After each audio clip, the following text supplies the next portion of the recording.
Grabación. Em,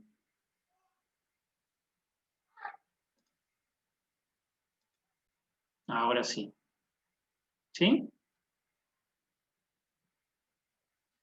Sí, ¿También? profe, ahí sí. Súper, ya. Esta era la primera, en donde les había comentado un poco eso, ¿cierto? De que en los inicios, ¿cierto? De la sociedad teníamos poca capacidad de almacenar, de procesar, no existían las tecnologías que tenemos en el día de hoy, y antiguamente, ¿cierto? La caza y recolección de alimentos era la base, ¿cierto? De la alimentación de la humanidad.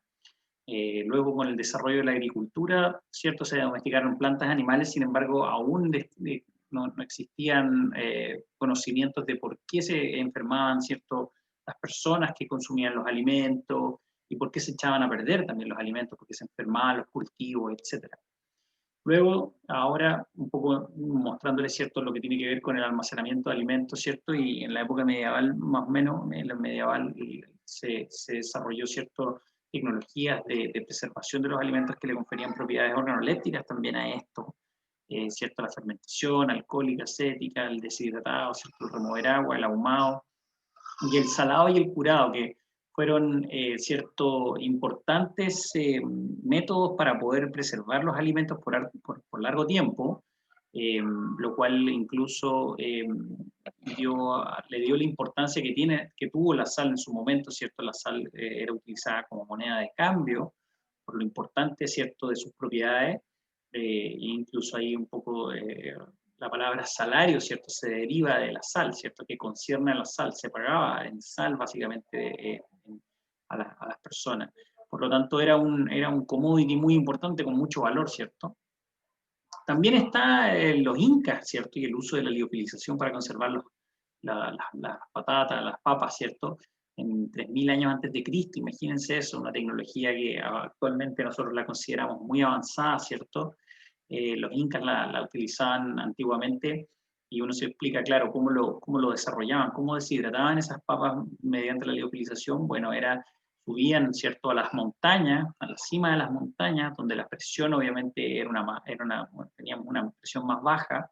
Lo que ocurría era básicamente que las papas se dejaban en la cima de las montañas donde se congelaban, y luego, ¿cierto?, llegaba la época estival, ¿cierto?, llegaba el verano, subían las temperaturas, ¿cierto?, pegaba el sol, lo que hacía que se generara este proceso de liofilización en la que se sublimaba el agua que estaba en las papas, y luego subían, ¿cierto?, las incas a buscar estas papas que estaban secas, las pisaban y generaban este chuño, ¿cierto?, esta papa deshidratada. El aumento en el conocimiento de los factores fue llegando, ¿cierto?, con el tiempo. La sociedad se fue entendiendo de que el aire, la luz, la humedad generaban algo, generaban una descomposición de los alimentos. Sin embargo, no sabíamos qué era, ¿ya?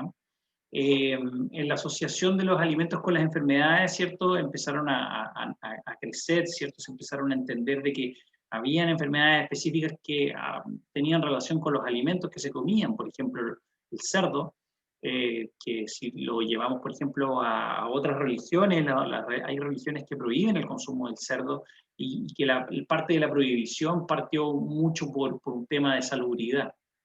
El cerdo era un animal que de alguna manera estaba asociado, ¿cierto?, a condiciones más sucias y en ese sentido también a enfermedades complicadas como la triquinosis, ¿cierto?, y otras enfermedades que podían transmitirse también al consumidor. Entonces, por lo mismo, las religiones, ¿cierto?, juegan un rol muy importante en lo que fue la imposición de la regulación de higiene y el control de alimentos. Hasta el día de hoy hay certificaciones asociadas a religiones, ¿cierto?, lo que tiene que ver, por ejemplo, con lo que es kosher y el alimento, ¿cierto?, básicamente de las religiones judías, ¿cierto? Así como también los árabes con lo que es la halal, son cierto, de alguna manera las religiones impusieron maneras en las que se controlaba la elaboración de los alimentos, ¿ya? También las prohibiciones, ¿cierto?, de algunos imperios, de algunos productos, ¿cierto? Y griegos y romanos también incluso evitaron algunos cereales que tenían problemas y que podían generar enfermedades, ¿ya? Luego aparecen estos caballeros, ¿cierto?, estos personajes que el primero, ¿cierto?, el Antoine van Leeuwenhoek, lo que hace es básicamente encontrar, ¿cierto?, a los microorganismos, ¿cierto? Nace la la identificación de los parásitos, le llamaban animáculos, ¿cierto? Que eran los microorganismos. La biología avanzó mucho con este caballero. Y en ese sentido, bueno, cuando ya se identifican que existen estos animáculos, existen estas bacterias, ¿cierto?, que generan un efecto, pero son muy pequeñas y no entendemos cómo, ¿cierto?, poder controlarlas, aparecen estos personajes, ¿cierto?, como Nicolás Appert, en donde, de alguna manera, se busca a través de procesos tecnológicos, ¿cierto?, tratar nuestros alimentos para asegurar, ¿cierto?, para evitar, ¿cierto?, la presencia de estos microorganismos que muchas veces eran los causantes del deterioro. Nicolás Appert en Francia lo que genera, ¿cierto?, es este proceso de apertización, que es lo que ustedes conocen como, ¿cierto?, las conservas en caliente, o cuando uno elabora, por ejemplo, mermelada, ¿cierto?, o conserva, este envasado en caliente, en donde el producto lo ponemos, ¿cierto?, en un envase, que en este caso un frasco de vidrio, lo ponemos, ¿cierto?, en caliente, dentro de ese envase lo cerramos. De alguna manera, muchas veces se recomienda, ¿cierto?, ponerlo boca abajo para que el producto caliente, ¿cierto?, selle de alguna manera la tapa, ¿cierto?, que es por donde podría entrar cierto aire, donde podría entrar un poco de contaminación. Y lo que ocurre, ¿cierto?, es que a medida que el producto se va enfriando, se va generando una condensación y una compresión, ¿cierto?, este vapor de agua, ¿cierto?, que genera un vacío, básicamente, gracias a la condensación, y lo que obtenemos, ¿cierto?, es un sello, ¿cierto? Entonces, por lo mismo, la tapa, ¿cierto?, que hemos visto cuando uno compra conserva, uno tiene que fijarse bien de que la tapa esté abajo, hundida, ¿cierto? Porque si está levantada, porque obviamente perdió ese sello, ese vacío que se genera en el envase. Y esto Nicolás Appert lo desarrolló, y ustedes me preguntarán, bueno, algo tan simple, pero bueno, fue todo un desarrollo importantísimo en su época, lo cual obviamente aseguró también la preservación de los alimentos por un largo tiempo. Nicolás Appert lo desarrolló como respuesta, ¿cierto?, a un requerimiento de Napoleón. Napoleón básicamente tenía problemas con sus tropas que se les enfermaban cuando iban a la guerra. Entonces, una de las cosas era, bueno, necesitamos alimentarlos bien, y necesitamos que no se enfermen mientras están, ¿cierto?, en las guerras, ¿cierto?, los militares, todos estos soldados. Entonces, por lo mismo, imagínense un soldado peleando, ¿cierto?, enfermo, con dolor de estómago, etcétera, debilitaba incluso las tropas. Entonces era un requerimiento muy importante, por lo tanto lo que hace Nicolás Appert, ¿cierto?, es darle un financiamiento, es como que le hubiera dado, no sé, un Fondesit, un proyecto Corfo, para que alguien buscara una solución a este tema, y Nicolás Appert se la desarrolló y nació este proceso. Luego Peter Durand, ¿cierto?, lo que hace es mejorar ese proceso mediante, ¿cierto?, la modificación de la conserva, del envase como tal, y lo que hace, ¿cierto?, es desarrollar este envase de hojalata que hasta el día de hoy lo vemos, y que claramente una de las latas de conserva, ¿cierto?, son uno de los grandes desarrollos para la alimentación en general, ¿cierto? Nos permiten mantener los alimentos por mucho más tiempo, en un envase mucho más sólido, ¿cierto?, mucho más maleable, ¿cierto? El vidrio tiene ese problema que quizás al transportarlo hay que tener mucho cuidado, se puede quebrar. Entonces Peter Durand de alguna manera se hizo cargo de eso, lo mejora. Y luego también obviamente tenemos más avanzado, ¿cierto?, en su desarrollo, lo que desarrolló, ¿cierto?, Louis Pasteur, y que ustedes obviamente me imagino que lo conocen por el proceso de la pasteurización, ¿cierto?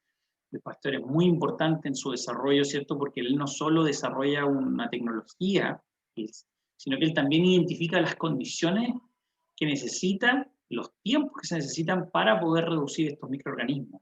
Él incluso sabe cuáles son los microorganismos y descubre de alguna manera cuáles son las condiciones que necesitamos de tiempo y temperatura para disminuir la carga de estos microorganismos. ¿Cierto? Nicolás Appert y Peter Durand quizá con sus procesos de alguna manera aseguraban la inocuidad, pero no entendían la base de esto, sino de lo que estaba ocurriendo microbiológicamente. Louis Pasteur lo logró, ¿ya? Louis Pasteur además hizo mucho desarrollo, ¿cierto? Desarrolló una vacuna, muchas cosas muy importantes. En el tema de alimentos es considerado el padre de la microbiología, ¿ya? Muy, muy importante. Luego aparecen estos caballeros como Lister, ¿cierto? Salmon, Koch, Van Herenberg. Bueno, como me imagino, son los que empezaron a cultivar y aislar a las bacterias, las empezaron a identificar ya todo este grupo de bacterias, ¿cierto? No todas son las mismas, tienen propiedades diferentes unas de otras, ¿cierto?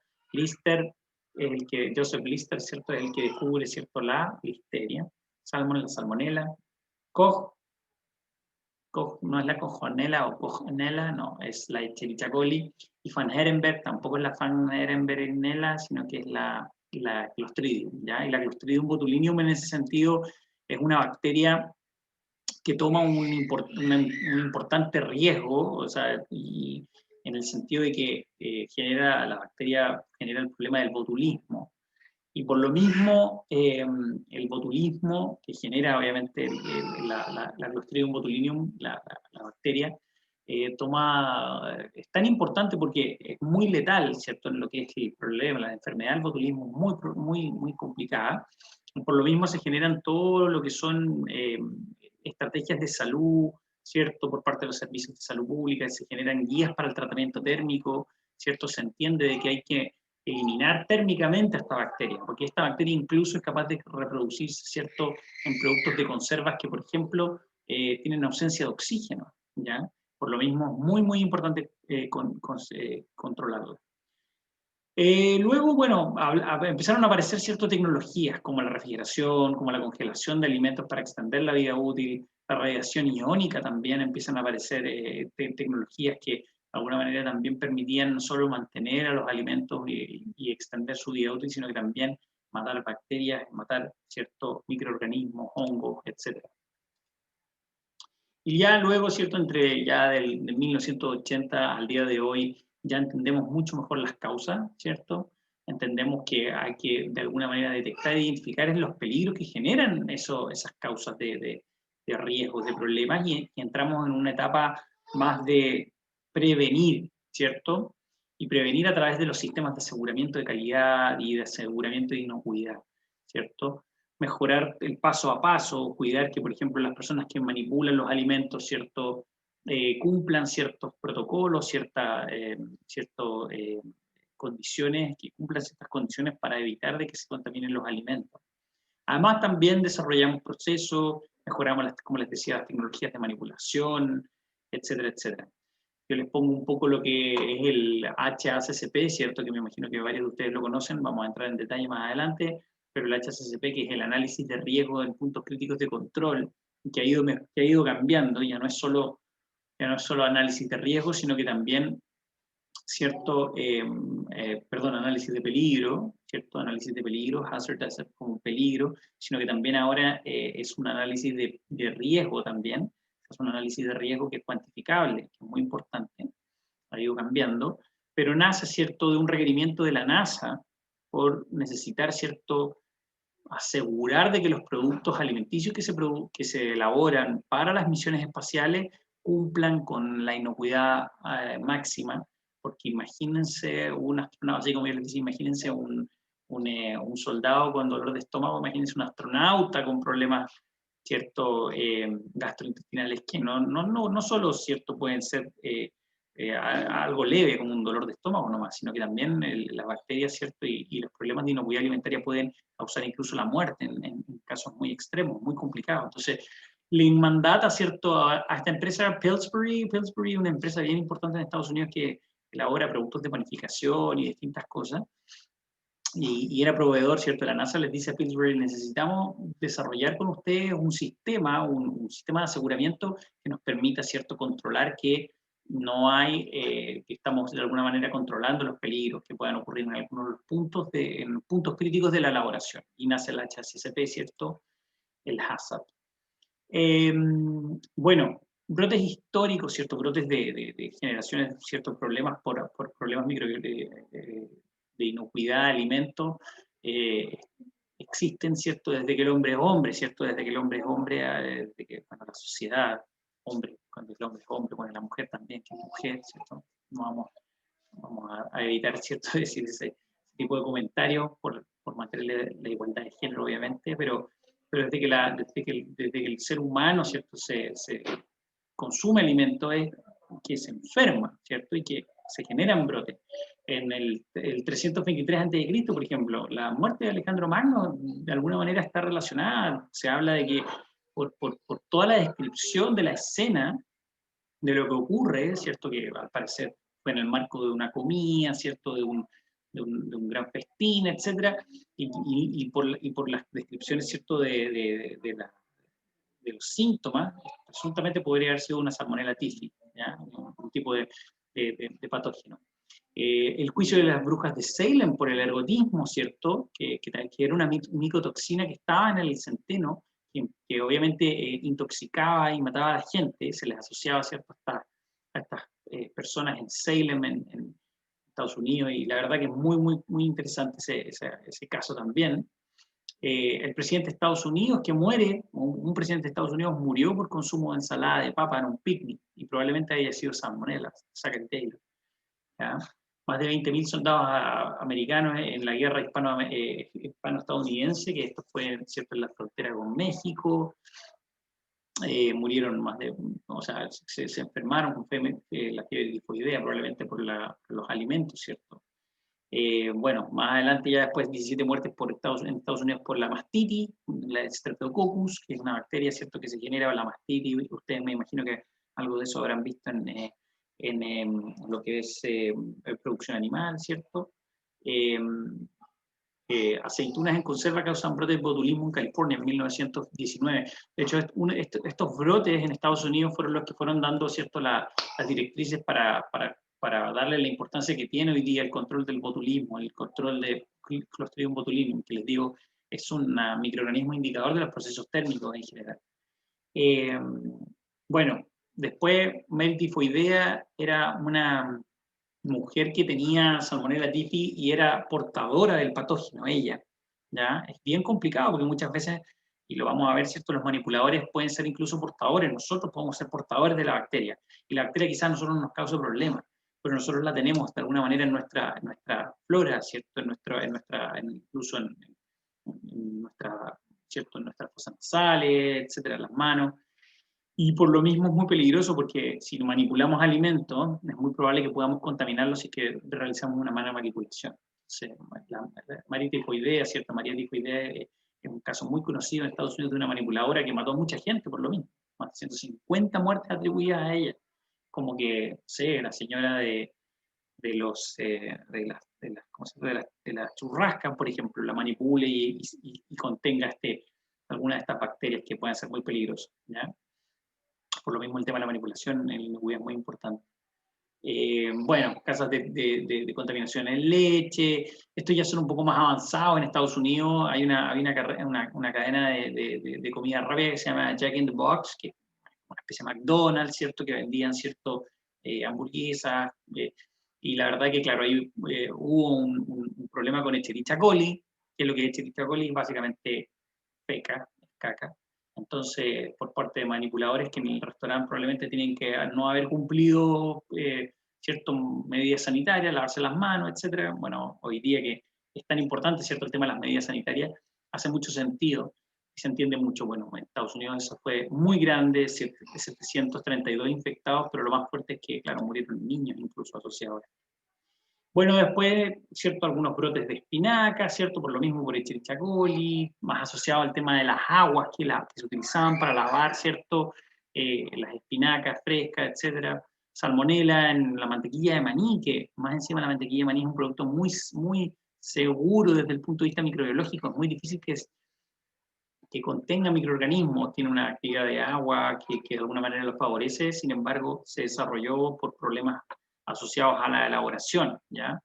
Y la contaminación incluso de melones, que con Listeria monocytogenes en 2011 han ido ocurriendo. En Chile tenemos varios casos, los vamos a ver más adelante, pero en Chile tenemos unos casos con Listeria en queso, ¿cierto? Listeria en jamones, ¿cierto? Con una marca específica bien conocida, de hecho. Y también, obviamente, muchos casos asociados a salmonela en huevo, en las mayonesas, en cadenas de comida también hemos visto en restaurantes, ¿cierto? Bueno, creo que queremos evitar, ¿cierto? Aparte de matar todas estas bacterias que son realmente nocivas, también queremos evitar, ¿cierto? ¿Cierto? Que los alimentos se descompongan. Por eso conservamos los alimentos, ¿cierto? Queremos eliminar microorganismos que puedan afectar, incluso parásitos que puedan estar presentes, ¿ya? Queremos evitar el deterioro de los alimentos. Y el deterioro de los alimentos muchas veces está vinculado, ¿cierto?, con deterioros del orden microbiológico, bacterias, hongos, levaduras, pero también está el deterioro enzimático, ¿se acuerdan? Y lo vimos en la clase de Fundamentos post cosecha y procesamiento de alimentos y bebidas, en donde hablábamos de esto, ¿cierto? La presencia de enzimas que degradan muchas veces también, por ejemplo, la polifenoloxidasa, ¿cierto? Que también genera reacciones de deterioro en frutas como la manzana. Deterioros del orden de tipo químico y físico también, ya la generación de grumos muchas veces también, pero problemas ciertos asociados a problemas que puedan generar un deterioro en la composición de nuestros alimentos, afectan también las propiedades organolépticas, ¿cierto? Volviendo a las bacterias, que son muy importantes y esta clase, ¿cierto?, toma un real énfasis en ella. Lo que las bacterias necesitan para crecer, ¿cierto? Y hemos hablado de eso, son muy parecidas a nosotros, ¿cierto? Necesitan alimentos, comida, necesitan una condición de acidez ideal, ¿cierto?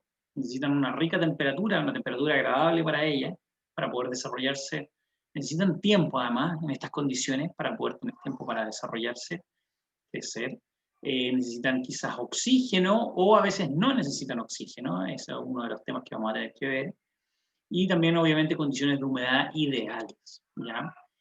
Cuando hablamos de estas condiciones, ¿cierto?, se le atribuye un acrónimo que le llaman FATTOM, porque ahora lo vamos a ver. Yo les digo un poco, son muy buenas esas técnicas de usar acrónimos para recordar, ¿cierto? Yo le pongo FATTOM, así como el Tom, el gato Tom de Tom y Jerry, ¿cierto?, gordo, en inglés. Los gringos inventan todo este tipo de cosas como para ayudarse a entender ¿cierto?, a memorizar muchas veces los conceptos. Pero claro, lo que habla FATTOM es de food, ¿cierto? En caso nutrientes, alimentos, ¿cierto? Acidity, acidez, time, tiempo, time, temperature, oxygen, ¿cierto? Y moisture. En este caso, claro, se habla de humedad, ¿cierto? Pero moisture está más asociado a lo que vamos a hablar más de la actividad de agua asociado a eso, ¿ya? En lo que tienen que ver con nutrientes, hay ciertos nutrientes que son más favorables o más requeridos por los microorganismos. Hay microorganismos que consumen ciertos nutrientes más que otros. Por eso las fuentes proteicas en general son más reticentes, son más susceptibles, por así decirlo, a contaminación por lo mismo, porque las bacterias están como, les gusta más de alguna manera, independiente que también los carbohidratos también son de mucho, o sea, hay bacterias que requieren carbohidratos para su desarrollo también, ¿ya? Pero por lo mismo leches como o sea, productos como la carne, leche, huevos, peces, etcétera, son súper susceptibles por lo mismo. Lo que tiene que ver con la acidez en general, los patógenos en general buscan pH que son entre el básico y ligeramente ácido, andan por ahí, ¿ya? No muy ácido y no muy básico, ¿cierto? O alcalino. Por lo mismo, en el orden o sea, lo que se busca, ¿cierto?, es que en general andan del orden del 4,6 al 7,5. Ese es como donde podríamos encontrarlo. Incluso podrían crecer mucho más, como les decía yo, en un pH un poco más básico, ¿cierto?, más alcalino, pero muy neutro, muy cerca de lo neutro. 6,6, 7,5. Aquí lo importante a considerar es que bajo 4,5, bajo un pH 4,5, vamos a tener condiciones que no van a ser las ideales para una bacteria. O sea, por lo mismo, cuando hablamos de mantener condiciones más ácidas para asegurar inocuidad, tratamos de mantener 4,5 o menos, ¿ya? Eso se ha determinado con el tiempo, con los estudios. De repente cambia, 4,4, dicen algunos, debe ser 4,4 o menos, no 4,5. También va a depender mucho de qué bacteria sea la que estamos abordando, pero por ahí va. Respecto al tiempo y temperatura, que son dos cosas que van conectadas, el tiempo, ¿cierto?, habla del tiempo que deben estar los productos en la zona de peligro. La zona de peligro de temperatura es entre 5 y 57, donde crecen de mejor manera las bacterias, ¿cierto?, bacterias, microorganismos en general.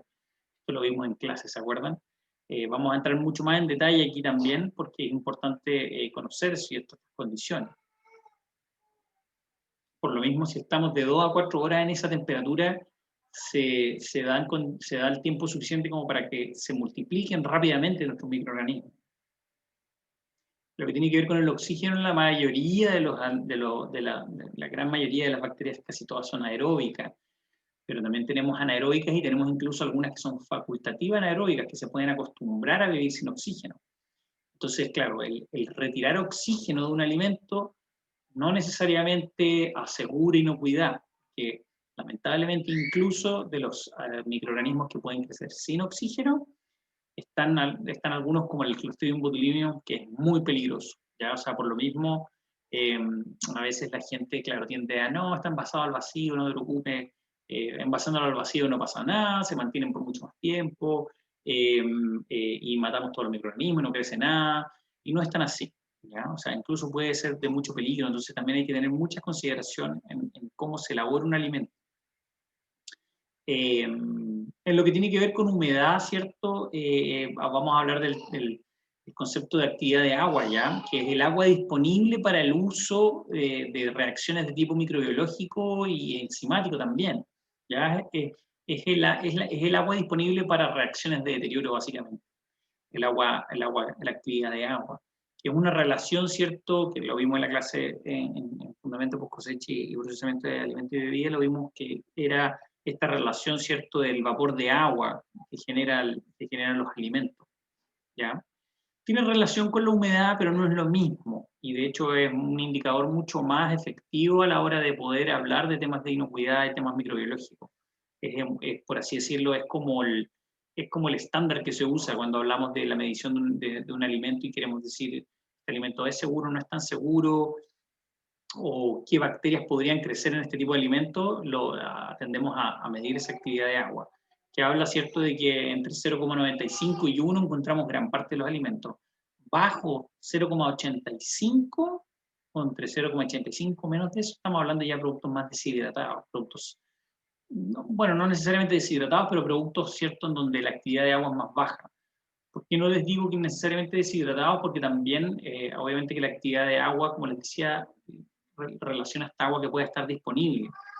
Pero también esa agua puede estar atrapada, ¿cierto? Como ocurre, por ejemplo, en las conservas. Si yo agrego azúcar, voy atrapando el agua, y puedo obviamente disminuir la actividad de agua. Si bien el agua está todavía ahí dentro de mi producto, está atrapada y no está tan disponible para estas reacciones de deterioro, ¿ya? Vamos a definir, ¿cierto? Vamos a hablar de estas tres definiciones de los alimentos procesados, en los cuales podemos hablar de a los alimentos mínimamente procesados, aquellos que tienen un uso industrial, ¿cierto? Que llevan un proceso industrial que no afecta las propiedades como originales de los alimentos, más que saludables, digamos, originales, no se modifican sustancialmente, o sea, son procesos que llevan lavado, ¿cierto? Quizás algún proceso de descarozado, pero quizás un leve corte, pero no llevan un proceso que afecte en gran manera su matriz, ¿ya? Muchas veces son lavados y envasados. Esto se conecta mucho con lo que hemos hablado, ¿cierto?, de esta agroindustria sin procesos de transformación, como son los packing de fruta fresca, pero también lo que habla, ¿cierto?, de estos productos que vienen, ¿cierto?, envasados, un poco hortalizas listas para el consumo, frutas listas para el consumo, se hablan de estos alimentos mínimamente procesados, o sea, llevan procesos, pero como les decía, son procesos que probablemente lo que hicieron fue seleccionarlos, lavarlos, envasarlos, ¿ya? Los alimentos procesados o medianamente procesados, ¿cierto?, son estos ingredientes de la industria alimentaria. Estos son procesos que llevan a extraer algún nutriente, algún compuesto específico que tiene una matriz para ser utilizada como un ingrediente. O sea, por sí solos quizás no se consumen directamente, ¿ya? Y tienen que ver con productos, por ejemplo, como el aceite de oliva, ¿ya? Llevan procesos como prensado, molienda, refinación, se usan para purificar, ¿cierto? Y muchas veces se mezclan con otros productos para obtener alimentos, ¿cierto? Se utilizan para elaborar otro tipo de alimentos, ¿ya? Como les decía, nadie se come una harina sola así por ser cierto, sino que se mezcla con otros ingredientes, sal, ¿cierto?, etcétera. Luego tenemos los alimentos altamente procesados o ultraprocesados, que son una combinación de los anteriores, o sea, básicamente se obtienen productos casi listos, de rápida preparación y fáciles de consumir, ¿ya? Y que incorporan muchos de estos otros ingredientes que hablábamos. También hay una categorización distinta a la que vimos recién, y que muchas veces habla, y esto también lo vimos en clases, pero vamos a conversarlo de nuevo, vamos a retomarlo, que habla de estas gamas de los alimentos, ¿cierto? Que hablan de, por ejemplo, la primera gama, que son estos productos frescos o medianamente deshidratados, ¿ya? Que son los productos casi sin ningún proceso, ninguna alteración. Quizás lo que lleva, ¿cierto? Los medianamente deshidratados son estas deshidrataciones de las pasas, etc. La segunda son sometidos a tratamiento térmico, conserva, ¿ya? La tercera habla de refrigerado congelado. La cuarta la vamos a ver, ¿cierto? En detalle, que es la que nos interesa. Y la quinta son estos productos cocinados listos para consumo, que uno podría decir son estos altamente procesados.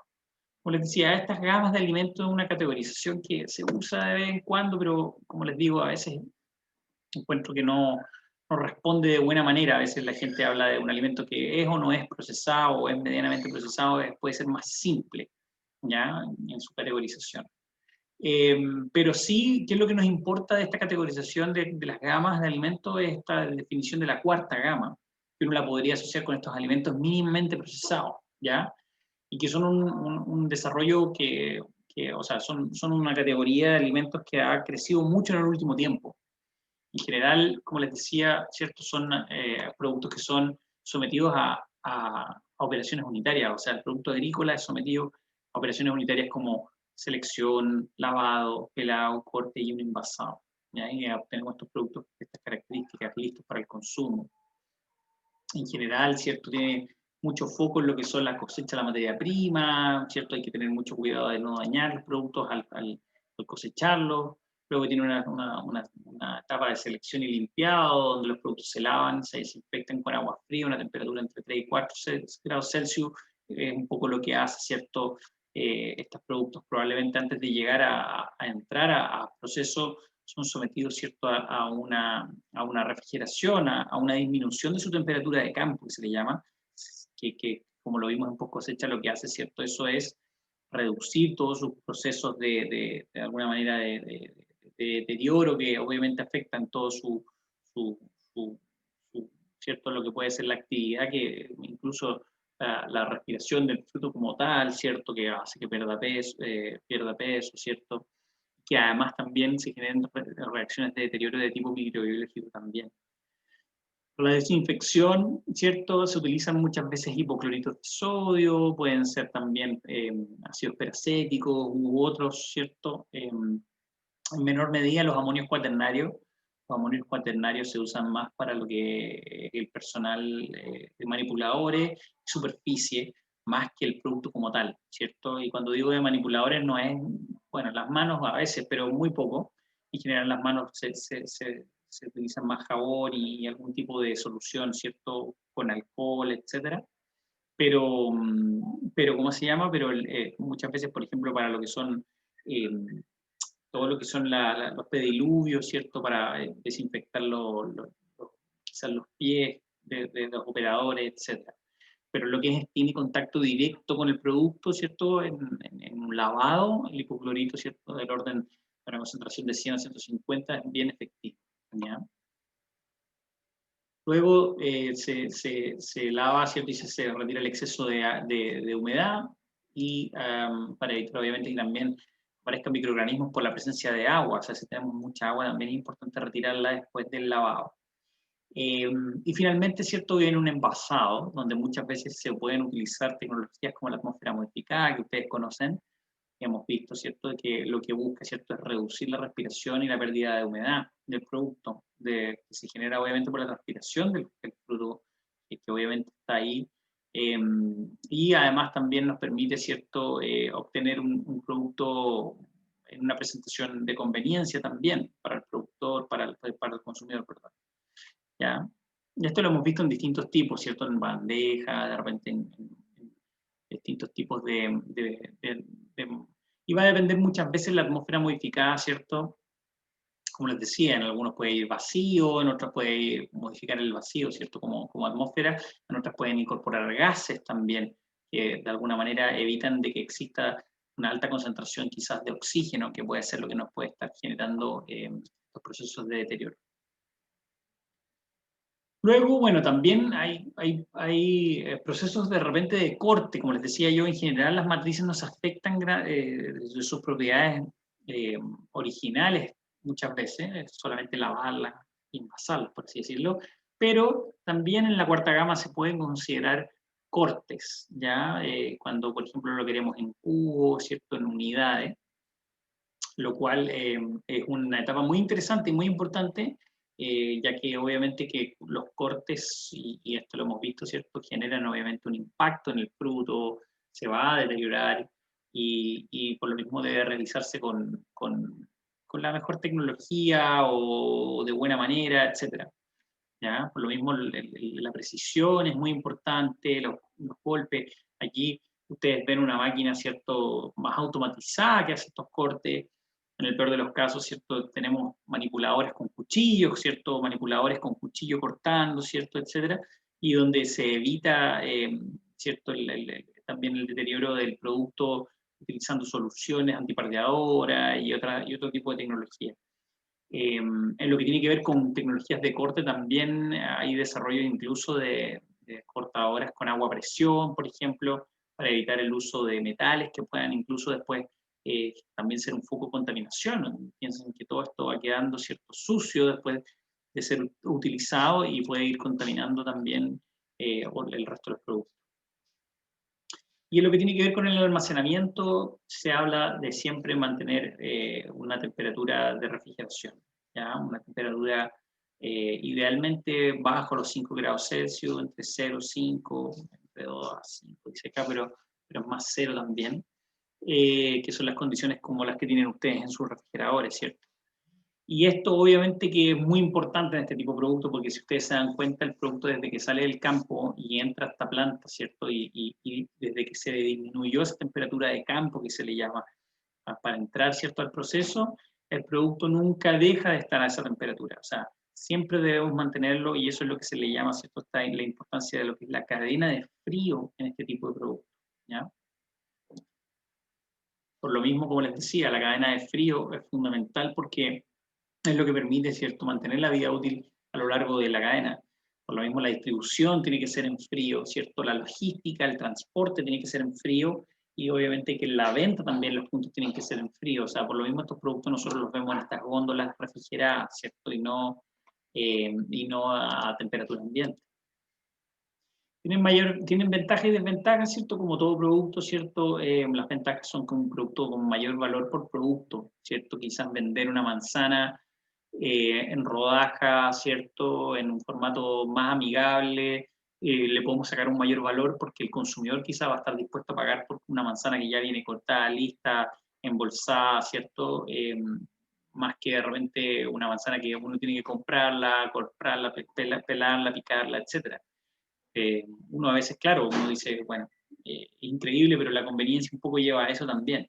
Hay mayor inocuidad, también esos son factores importantes, son productos que como llevan todo este tipo de lavado, etcétera, aseguran una mayor inocuidad y conservan nutrientes que, por ejemplo, si es que yo voy a la feria y compro un producto de una manipulación, ¿cierto? De alguna manera donde quizás no hubo un respeto de la cadena de frío, donde los manipuladores tampoco andaban buscando, es muy importante después lavar esa fruta.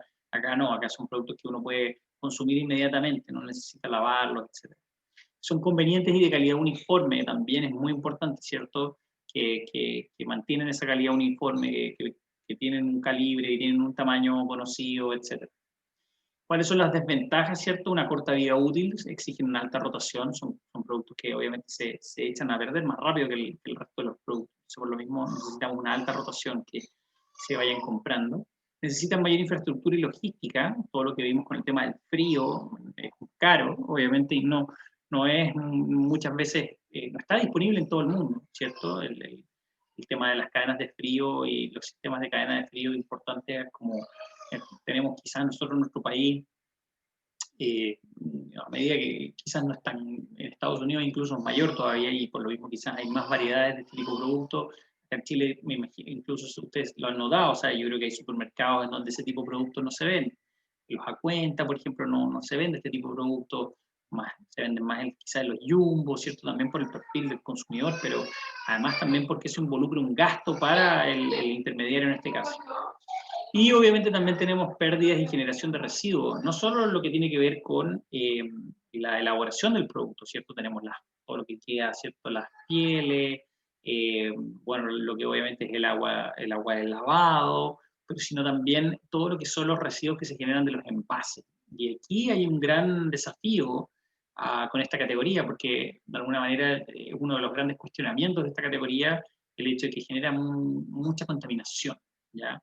Y por lo mismo, si ustedes han visto, gran parte de las iniciativas han apuntado un poco a eso, a buscar quizás alternativas de envasados que sean más amigables. Se usa mucho plástico en general, entonces, ver quizás alternativas más degradables o biodegradables, ¿ya? Respecto a esta categoría, la situación mundial habla de que hay un aumento del consumo. Obviamente los países desarrollados, las economías desarrolladas son las que más consumen per cápita este tipo de productos, que son, de nuevo, responden, ¿cierto?, a necesidades de consumo de países desarrollados que privilegian mucho lo que es la conveniencia y la disponibilidad también de productos y como se llama esto, y variedad de productos, ¿cierto? Es muy importante. En Chile lo hemos visto crecer en el último tiempo, ustedes me imagino que también lo han notado, cada vez más se ven este tipo de productos, cada vez más también distintas productores agrícolas se han ido sumando a esta tendencia de, por ejemplo, la zanahoria, es increíble, pero la zanahoria yo veo mucha variedad cada vez más. Apio, repollo, lechuga, ya no es solo dólares, ¿cierto? Sino que se suman otras, las papas también, que incluso ya vienen cada vez más listas para el consumo también en algunos casos. Y además también lo que ha ocurrido es que con el aumento de lo que es la demanda de hoteles y restaurantes, o esta cadena que se le llama cadena Horeca, ¿cierto? Que es hoteles, restaurantes y gastronomía. Todo lo que son, cuando digo gastronomía, eh, son todos estos casinos de alimentación, como por ejemplo el casino de la universidad, los casinos Sodexo de las empresas, eh, todo lo que tiene que ver con los casinos de alimentación de los colegios, de la JUNAEP, etc. Necesitan este tipo de productos que son más convenientes para la preparación, porque muchas veces entre que compro, ¿cierto?, la papa y tengo que lavarla y pelarla, etc., y en cambio si yo la compro lista para el consumo, es mucho más rápido el proceso de elaboración de un plato, donde probablemente el casino quiere focalizar en ser más eficiente en ese sentido en los tiempos. E incluso esto ha ido cambiando también por un tema de que hay campañas que se han realizado para incentivar el consumo de productos, y las mismas JUNAEF, por ejemplo, en el caso de la JUNAEF, está empezando a requerir cuando los casinos tienen un tamaño específico, porque obviamente responden a muchas personas, se les exige de que sus manipuladores de que compren ciertos productos listos para el consumo, más que cierto tengan que, por ejemplo, pelar, picar, etcétera, porque también eso suma un paso a lo que tiene que ver con el riesgo, la elaboración del alimento, ¿cierto? Te han escuchado hablar que de repente hay muchos casos asociados a brotes de problemas microbiológicos en casinos, donde se enferma la gente y es muy complicado, ¿ya? Obviamente que estos productos mínimamente procesados que hemos hablado de la cuarta gama, ¿cierto?, tiene mucho que ver con frutas y verduras, y las frutas y verduras, obviamente que en el último tiempo se les ha dado muy fuerte lo importante de aumentar ese consumo de frutas y verduras, y por lo mismo estas campañas han aumentado el consumo, ¿ya? Eso. Eso por este lado. Antes de pasar a hablar de los procesamientos de conservación de alimentos, me gustaría, bueno, preguntarles si tienen alguna consulta, duda, comentario.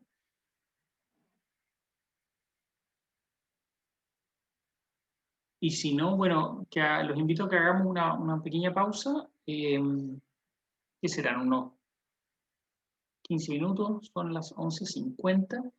Unos 15 minutos para que regresemos y sigamos con la clase. ¿Perfecto?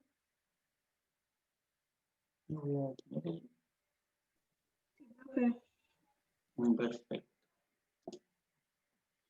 Y Y vamos a empezar a entrar un poco a lo que tiene que ver con los procesos y los métodos, ¿cierto?, de procesamiento, que lo que buscan es conservar, ¿cierto?, conservar nuestros alimentos. ¿Se acuerdan de que en las primeras clases partimos de esta base de por qué procesábamos los alimentos y que no era un tema un poco capricho por parte de nosotros o incluso de alguna manera como una manera, ¿cierto?, de afectar al producto, hacerle daño, como se está asociando últimamente al tema del procesamiento de alimentos, ¿cierto?, como un poco demonizarlo, condenarlo, cuando finalmente el foco y el objetivo es algo muy importante y que tiene que ver con la conservación de estos nutrientes, de estos productos.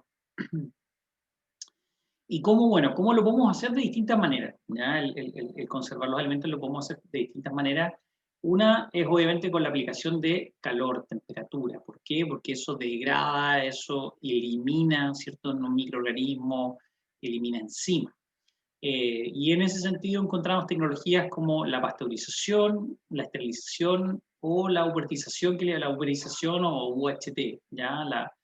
Básicamente el UHT, ¿cierto?, es una tecnología de pasteurización a alta temperatura solamente, ¿ya? La pasteurización como base, como pasteurización simple, consiste en calentar, ¿cierto?, entre 70 a 100 durante 15 a 20 segundos, mientras que la pasteurización UHT, que de repente ustedes lo han visto en las leches, ¿cierto?, cuando habla de una leche larga vida, etcétera, son procesos en donde la temperatura es más alta, habla de 150 grados Celsius incluso, por tiempos muy cortos, ¿ya? 1 o 2 segundos, lo cual permite, ¿cierto?, eliminar bacterias, incluso destruir esporas en algunos casos. Eh, Como les decía, esto de UHT, ¿cierto?, habla de una tecnología que en inglés se le llama Ultra High Temperature. Por eso se le llama UHT, por eso la temperatura es más alta, pero short time, es corto el tiempo, ¿cierto? Eh, la esterilización es básicamente poner un alimento cerrado y someterlo a una temperatura elevada sobre los 100 grados Celsius por bastante tiempo y así asegurar la destrucción de microorganismos.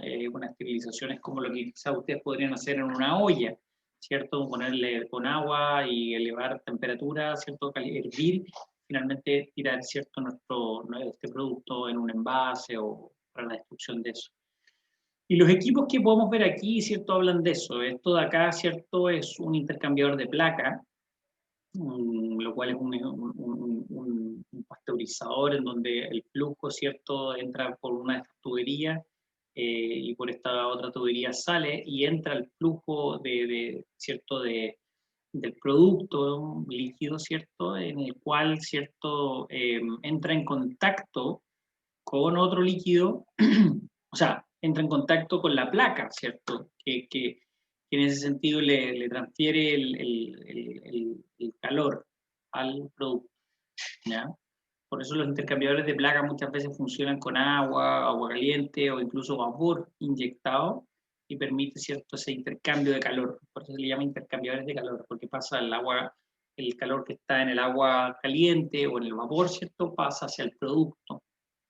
Y los tiempos de residencia o el tiempo que se demora en entrar y estar en contacto con esas temperaturas del producto hasta el salir, es lo que nos da el proceso, ¿cierto? Cuando yo les digo, no, esto se calienta a tantos grados Celsius por tanto tiempo. Bueno, ese tiempo de residencia dentro del intercambiador de calor es lo que nos permite cumplir con los tiempos de esa temperatura, ¿ya?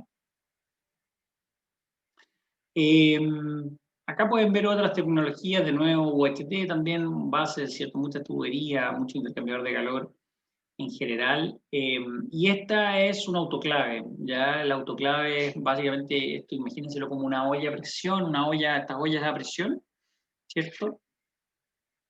Que lo que hacen básicamente es con algún medio con vapor o agua caliente, calienta la temperatura en el medio y obviamente como al calienta la temperatura genera obviamente un aumento en la presión, ¿ya?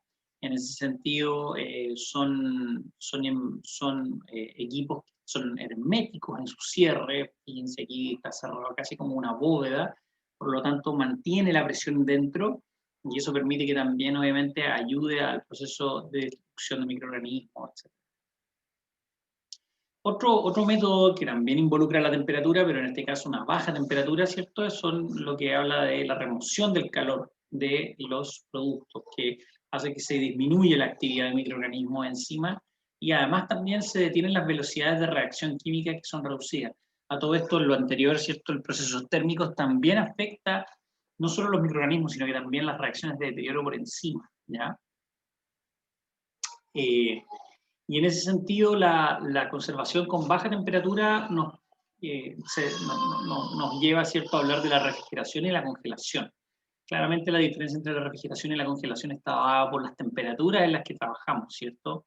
Una refrigeración, como dijimos anteriormente, entre 0 y 5 grados Celsius, estamos hablando de refrigerar. Cuando hablamos ya de disminuir la temperatura bajo los menos de 18 grados Celsius, estamos hablando de congelar, ¿ya? ¿Qué hace esto? Obviamente que ayuda a disminuir la velocidad de crecimiento, ¿cierto? Y evita que se puedan multiplicar nuestros microorganismos. En el caso de la refrigeración muchas veces entran en periodos de latencia. En la congelación muchas veces se detiene por completo, ¿cierto?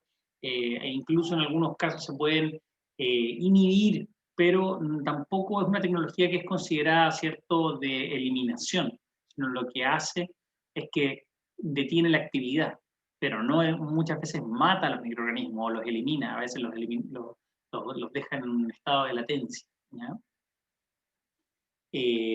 Por lo mismo, el agua, en el caso de la congelación, ¿cierto?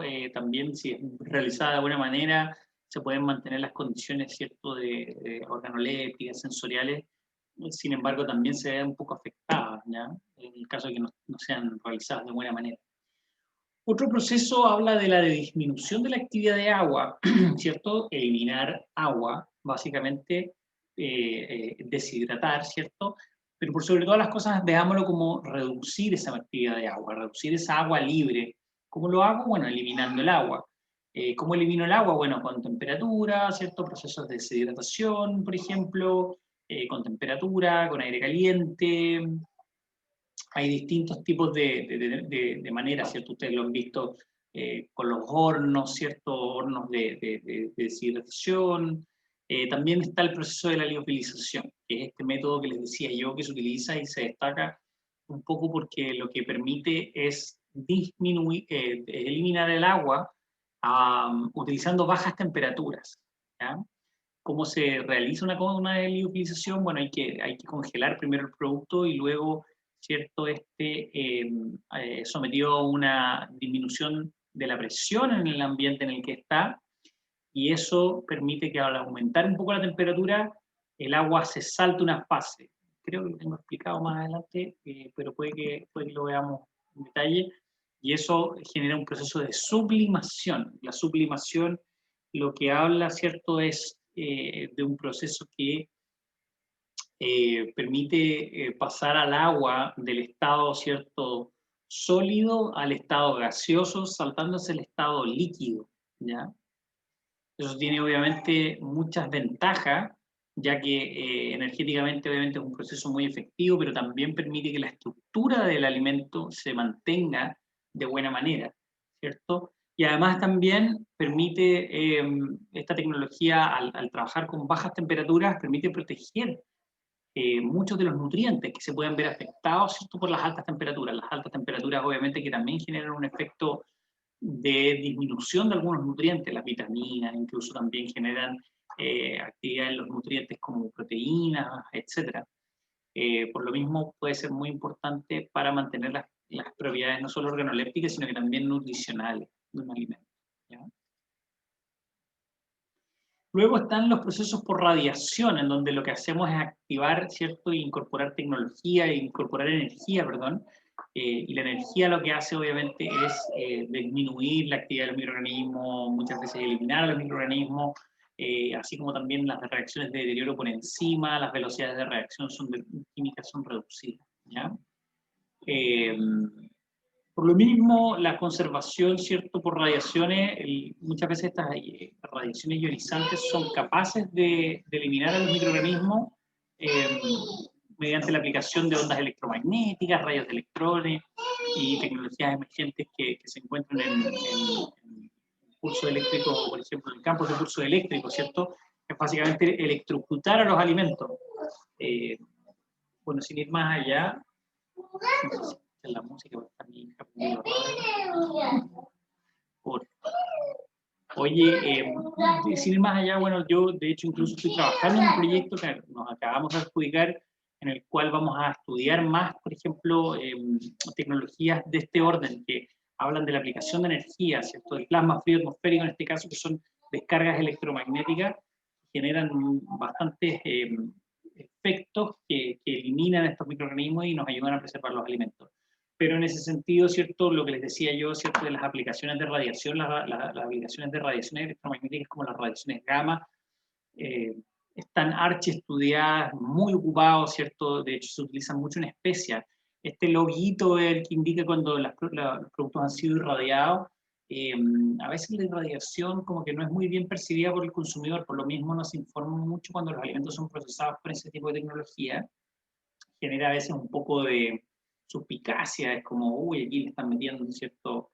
Es casi como una modificación media nuclear, ¿cierto? Bueno, involucra un poco eso también, pero son tecnologías que han sido altamente estudiadas y que son muy efectivas. En sus inicios, cuando partieron, la verdad que fueron bien conflictivas, bien complicadas, porque obviamente involucraban, ¿cierto?, la utilización de isótopos radioactivos, que muchas veces son peligrosos, ¿cierto?, como en general ocurre con todas estas tecnologías del orden nuclear. Y claro, bueno, de hecho, las primeras investigaciones que se desarrollaron, incluso uno podría decir que es complicado porque las personas que manipulaban las tecnologías se vieron afectadas desde el orden de salud, ¿cierto? Algunos de los investigadores incluso murieron, pero el desarrollo de esta tecnología está muy avanzado y es muy segura, es muy efectiva además. De otros métodos, bueno, también podemos controlar otros factores que nos permiten controlar estos microorganismos, las enzimas y las velocidades de reacción. Y es incorporando ciertos aditivos que nos ayuden de esa manera a conservar los alimentos, como, bueno, también obviamente considerando estos factores que hablábamos antes, del factome, ¿cierto? De cómo controlarlos. Uno puede ser, ¿cierto?, la aplicación, bueno, el control por pH, la concentración de sal, que también tiene un efecto antimicrobiano, por ejemplo, y además también la adición de sal y azúcar también, tienen un efecto, como les decía yo, en la actividad de agua, porque son ciertos aditivos que se involucran con el agua disponible en el alimento o en la solución y lo que hacen es atrapar y generar, ¿cierto?, una condición de preservación, porque el agua que está ahí no está disponible para el deterioro, sino que está atrapada en la matriz o atrapada en el medio, que puede ser un líquido de gobierno de una conserva, ¿cierto?, como una salmuera, o una almíbar, ¿cierto?, como han visto estos jarabes de almíbar, etc. ¿Ya? La fermentación y la adición de aditivos, lo vamos a ver, y la fermentación también puede ayudar, ¿cierto?, porque la fermentación genera cambios del orden de generar cambios en lo que son la producción de ácidos. Ustedes saben de que a partir de la fermentación se generan ácidos lácticos, ácidos málicos, etc. Maloláctico, perdón, ácido maloláctico y otro tipo de ácidos que obviamente lo que hacen es que disminuyen el pH y generan condiciones más seguras de preservación de los alimentos, ¿ya? Como en general, como les decía yo, la salmuera es muy reconocida en general en productos como encurtidos, salsa, ayudan, ¿cierto?, a eliminar microorganismos, ayudan a matar microorganismos de distinta manera. También tienen un efecto antimicrobiano como tal, como el compuesto como tal, pero también tienen ese efecto con el agua que les decía yo, atrapar el agua. Modifican también incluso el pH en muchos casos. Y las concentraciones con azúcar también evitan la oxidación porque mantienen, ¿cierto?, a las frutas de manera en almíbar o incluso concentradas, como pueden ser una mermelada, etc. Los encurtidos también, al colocar el producto en vinagre, disminuye el pH, lo que ayuda a preservar el producto. Y la incorporación de aditivos, que estos son productos que ustedes, me imagino, cuando comen alimentos, miran las etiquetas, ustedes espero que si no es ahora, bueno, si no es ahora o después de esta clase, sean más curiosos a la hora de leer, ¿cierto?, qué es lo que tienen los alimentos, y van a encontrarse con muchas veces las palabras como sorbatos y benzoato, benzoato de sodio, benzoato de potasio, sorbato de sodio, sorbato de potasio, que son moléculas que son moléculas que tienden a ser antioxidantes, tienden a oxidarse, tienden a incluso tener efectos de antimicrobianos, lo cual es muy positivo para los alimentos, pero que obviamente por su estructura molecular de estos compuestos y por estudios asociados a temas de consumo de salud, ¿cierto? Y en altas cantidades pueden ser nocivos también para nuestro cuerpo, ¿ya? ¿Para qué hablar de los sulfitos, cierto? Los sulfitos en general son productos que se utilizan mucho en la agroindustria en general, ¿cierto? Tienen un efecto muy positivo en lo que es el control microbiológico, pero también si son utilizados en altas cantidades pueden ser nocivos, ¿ya? Incluso en los vinos también se utilizan para detener las reacciones de fermentación, etc. Los nitritos y los nitratos, que se utilizan mucho en los productos de tipo embutidos, ¿cierto? Las longanizas, y porque obviamente sí generan estos cambios o sea, ayudan también a modificar las características físicas de los alimentos, algunos de estos aditivos ayudan a absorber, como les decía, absorber agua, mantener la estructura, ¿cierto?, de algún tipo de gel o de algún tipo de emulsión, ¿ya? La estabilidad también es muy importante.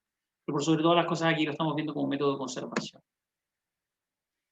Vamos a hablar un poco de de la elaboración de conservas, ¿ya? Porque obviamente es una industria muy relevante en lo que tiene que ver con la agroindustria, ¿cierto? La preservación de alimentos por conservas, sean conservas de frutas, sean conservas de verdura, eh, o también incluso también, bueno, este tipo de productos se utiliza, este tipo de envase y tecnología se utiliza mucho también para lo que son los productos del mar, ¿cierto? Los atún en conserva, los choritos en conserva, distintos tipos de productos del mar que se trabajan en este formato. Vamos a hablar un poco más de esto enfocado en lo que son frutas y verduras.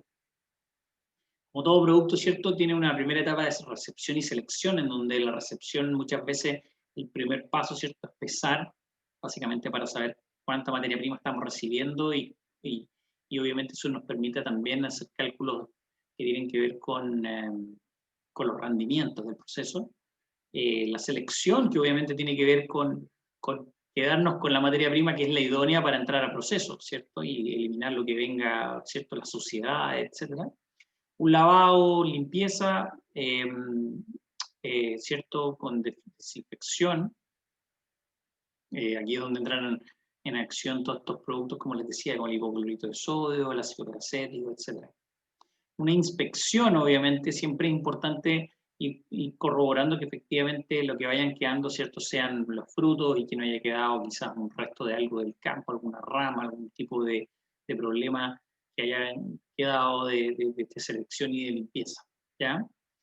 El acondicionamiento habla, ¿cierto?, de muchas veces someterlo a un proceso de cortado, de trozado. eh, Ustedes han visto, por ejemplo, los duraznos de repente vienen en cubitos, a veces vienen en mitades, la piña, ¿cierto?, viene en cubitos, viene cortada o viene en rodaja. Entonces, ese condicionamiento va a cambiar muchas veces dependiendo del formato, ¿ya?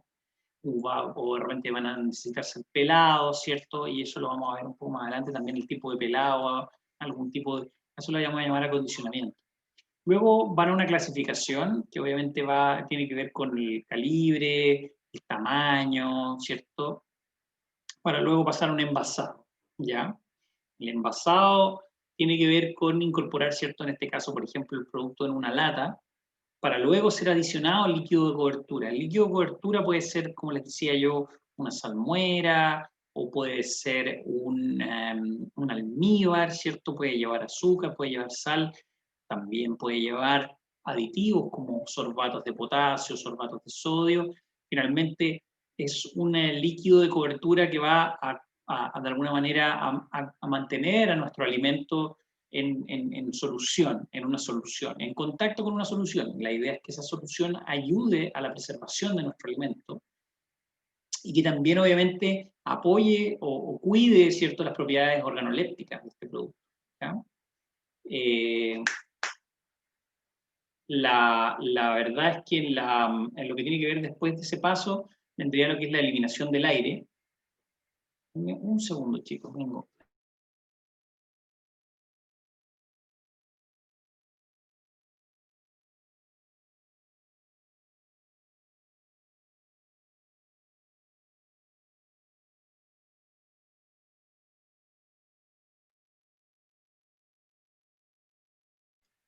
Perdón, ahora sí.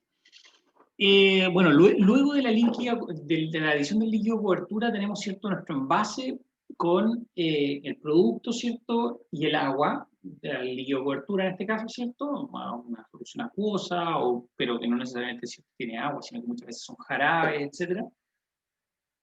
Y lo que queremos hacer es eliminar el aire para luego sellar esta tapa, ¿cierto?, para hacer esta lata.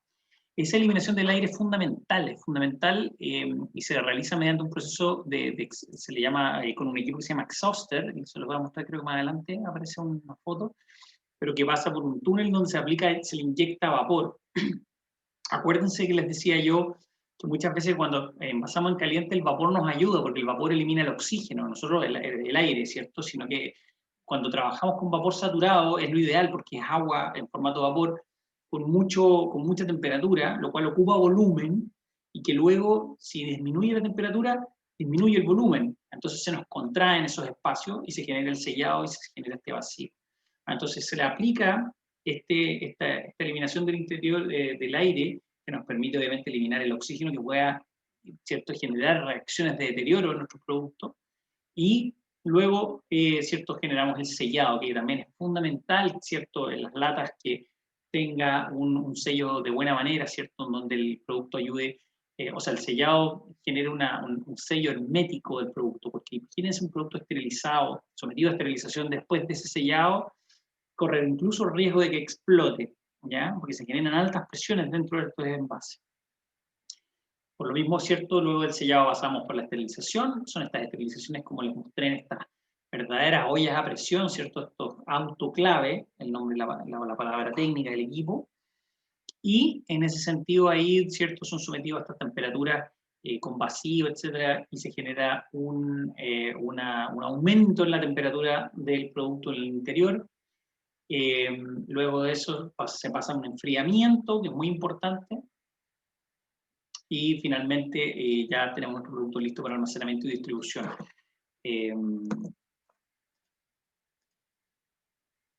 Vamos rápido aquí, se los describí bastante, me podría haber apoyado un poco más con esto, pero un poco lo que les contaba, ¿cierto?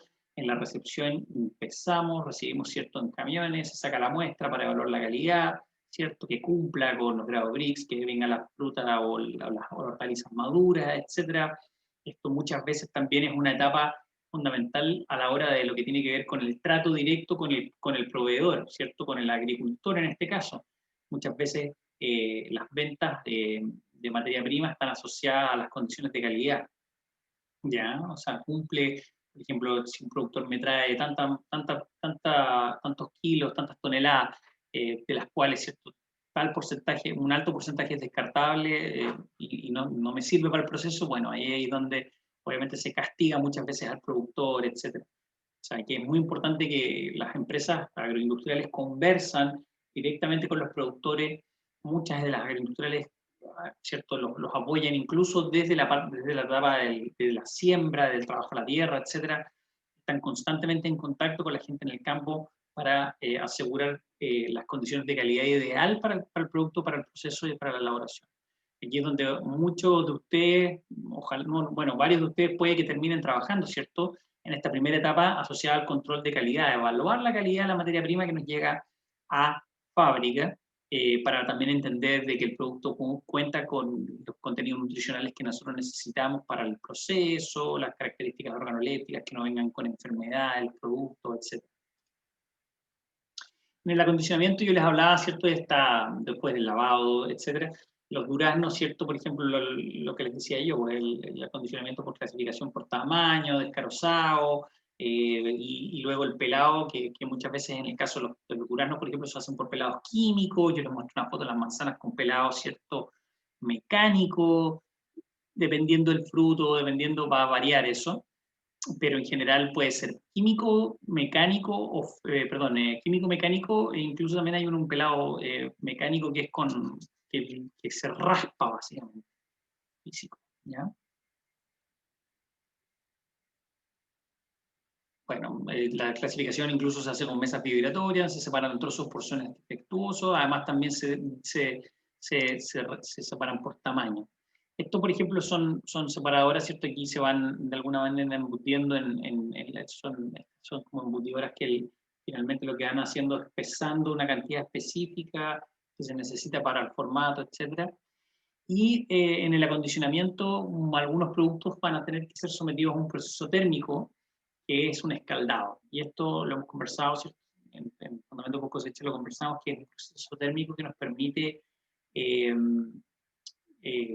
detener las reacciones de deterioro. Porque acuérdense que nuestro producto, ¿cierto?, está vivo, ¿cierto?, está sometiéndose hay enzimas, a procesos ¿cómo se esto?, de descomposición por acción enzimática. Es muy importante tenerlas incluso mientras estamos produciendo nuestro producto, ¿cierto? Elaborando nuestro alimento. Entonces, por lo mismo se trabaja después del pelado, eh, ¿cierto? Un escaldado, un blanching, que lo que hace ese escaldado, ¿cierto? De hecho, el escaldado, las abuelitas de repente le llaman como el sancochado, ¿cierto? Que es aplicarle como un hervor suave mediante agua caliente o vapor también, a las frutas, a las verduras, a las frutas hortalizas que estén siendo procesadas para evitar, ¿cierto?, su deterioro por actividad enzimática. Finalmente, bueno, lo que hablábamos de la esterilización comercial, esto es un concepto muy importante porque la esterilización, como ustedes saben, esterilizar algo, cuando yo esterilizo algo, yo mato todo. En alimentos se habla del concepto de esterilización comercial, ¿ya? Y que habla de un proceso en el cual el alimento envasado alcanza a ser sometido, ¿cierto?, a un tratamiento térmico con calor que es suficiente por sí solo, por el mismo proceso, en combinación con otro tratamiento, para obtener un alimento libre de microorganismos capaces de multiplicarse en condiciones normales de almacenamiento. Fundamental esto, cuando digo que la esterilización comercial lo que busca es obtener un alimento libre de microorganismos capaces de multiplicarse en condiciones normales de almacenamiento, se entiende que puede que queden organismos vivos, puede que queden microorganismos vivos, a diferencia de la esterilización que uno pensaría, se elimina todo, ¿cierto? En una esterilización en un pabellón clínico, por ejemplo, hay que matar todos los microorganismos, todo lo que pueda existir en ese momento. En el caso de la esterilización comercial uno dice, bueno, es probable que pueda que sobrevivan algunos microorganismos después de este proceso, pero lo importante es que no sean capaces de multiplicarse en las condiciones en las que van a ser almacenados. Eso es lo más importante, que obviamente que ahí ya estamos en un problema. El organismo probablemente va a quedar inactivado, ¿cierto? Pero lo importante es que no se reproduzca. La esterilización es muy importante, es muy eficaz para eliminar, ¿cierto? Y muchas veces vamos a determinar si es que es conveniente esterilizar o no esterilizar dependiendo del producto. No todas las conservas son esterilizadas, ¿ya? Y eso es importante entender también. De repente tenemos conservas, hay conservas de vidrio, ¿cierto? O cuando digo esterilizadas, ¿cierto?, con altas temperaturas, hay algunas que no necesariamente lleven siquiera temperatura. ¿Por qué? Porque hay algunas que incluso cumplen con condiciones asociadas a la acidez que nos permiten decir, ¿saben qué? No necesitamos aplicarle temperatura. Los alimentos, por ejemplo, con una alta acidez, con un pH más bajo del 4,5, está cambiado. Yo les decía que de repente algunos dicen 4,6, 4,5, 4,4, dejémoslo en 4,5. Casi todas las frutas, menos los higos, tomates, melones, los rudarbos, los pepinillos fermentados, el chucrut, otros alimentos que son ácidos con una alta acidez, y que ni siquiera necesitan que se les incorpora algún ácido para bajar el pH. Los alimentos de alta acidez son muchas veces con un pH, se les cataloga como un alimento que tiene un pH bajo 4,6. Cuando de alta acidez, le digo yo. Cuando te digo de baja acidez, cuando tiene un pH sobre ese 4,6. Y estos muchas veces son carnes, vegetales, ¿cierto? Pescado, marisco, crema, sopa. Y a estos productos muchas veces, ¿qué es lo que nosotros hacemos para poder evitar quizás someterlos a un tratamiento térmico? Les agregamos ácidos, ya los ponemos en vinagre, los ponemos en escabeche, etc. Lo que hace eso es disminuir el pH bajo ese 4,6 y nos permite, ¿cierto?, asegurar esa inocuidad del producto, ¿ya? Vamos a hablar de microorganismos, ¿cierto? Y de este primer grupo que está formado por los microorganismos termófilos. ¿Por qué hablamos de microorganismos termófilos? Porque estamos hablando del proceso de conservación con temperatura, ¿cierto? Y aquí es donde va a tomar con mucha importancia, en este caso, la existencia de la Clostridium botulinum, que es este patógeno que no necesariamente, o sea, puede reproducirse quizá en altas temperaturas, pero por sobre todas las cosas genera esporas que vamos a hablar ahí más adelante que pueden ser muy peligrosas. En ese sentido, los termófilos son este grupo de bacterias que son anaerobias, ¿cierto? Pueden ser anaerobias o pueden ser aerobias, pero que lo importante es que se caracterizan porque se reproducen a altas temperaturas, ¿ya? Por lo mismo, como se reproducen a altas temperaturas, además también incluso son capaces de producir esporas, que son más resistentes a temperaturas más elevadas incluso que esas, más elevadas de 65 grados, ¿ya? Es el caso de Clostridium. Y provocan obviamente una alteración en el producto, pero no generan muchas veces intoxicaciones, en este caso no todas, ¿ya? Lo que son las esporas, sino que las esporas de repente generan la toxina, y ahí la toxina es la que enferma. ¿Ya? Ese es el primer grupo, las termófilas. Bueno, las termófilas en general se utilizan mucho como indicadores en procesos térmicos, o sea, son las bacterias a eliminar en procesos térmicos. Las bacterias mesófilas esporuladas trabajan a temperaturas tan altas como las termófilas, pero también hay que matarlos. ¿Por qué? Porque pueden incluso generar condiciones de nuevo, pueden entrar en condiciones en las que van a producir esporas que pueden producir ciertos problemas asociados a toxinas que pueden generar. Y aquí es donde obviamente hablamos de este abombamiento, ¿cierto? De cuando no hemos destruido estas bacterias, estos microorganismos, es muy probable que generen, ¿cierto?, un proceso de alguna manera de metabolismo en el cual van a producir gases, y lo que va a causar es que se levante, se abombe esta lata. Y bueno, también puede ser una conserva de vidrio, ¿cierto? Y ahí es donde, ¿cierto?, les dicen, nunca compren estos alimentos que tienen la tapa levantada. ¿Por qué? Porque puede ser que haya perdido el vacío, que haya sido abierto y haya sido cerrado, y finalmente lo que perdió ahí es el vacío. Pero también es muy probable de que si que perdió ese vacío haya sido porque se produjo un gas. Y si se produjo ese gas, es muy probable que lo haya producido un microorganismo y que puede ser una causa biológica de abombamiento. La causa biológica de abombamiento puede ser peligrosa porque, de nuevo, puede estar creciendo un microorganismo dañino para la salud, ¿ya? Y aquí es donde entramos a hablar de esta Clostridium botulinum, que es esta bacteria tan importante, porque es una bacteria mesófila esporulada, que les decía, como las anteriores. Por lo mismo, si bien la bacteria se puede afectar con las altas temperaturas, va a morir con la alta temperatura. Si generó esporas, esas esporas son las que son resistentes al calor y pueden soportar tratamientos normales de esterilización, ¿ya? Y en ese sentido, esas esporas pueden pasar a vida vegetativa, ¿ya?, activarse biológicamente y pueden producir una toxina, la toxina botulínica, que es la que causa el botulismo, ¿ya? Por lo mismo, para que se produzca esa espora que pasa a vida vegetativa, tendrían que existir tres condiciones: ausencia de aire, una temperatura entre 10 y 15 grados Celsius y un pH superior al 4,5. Entonces, si ustedes se dan cuenta con estas tres condiciones, si yo no esterilizo bien una lata, ¿cierto?, una conserva, ausencia de aire va a existir, ¿cierto?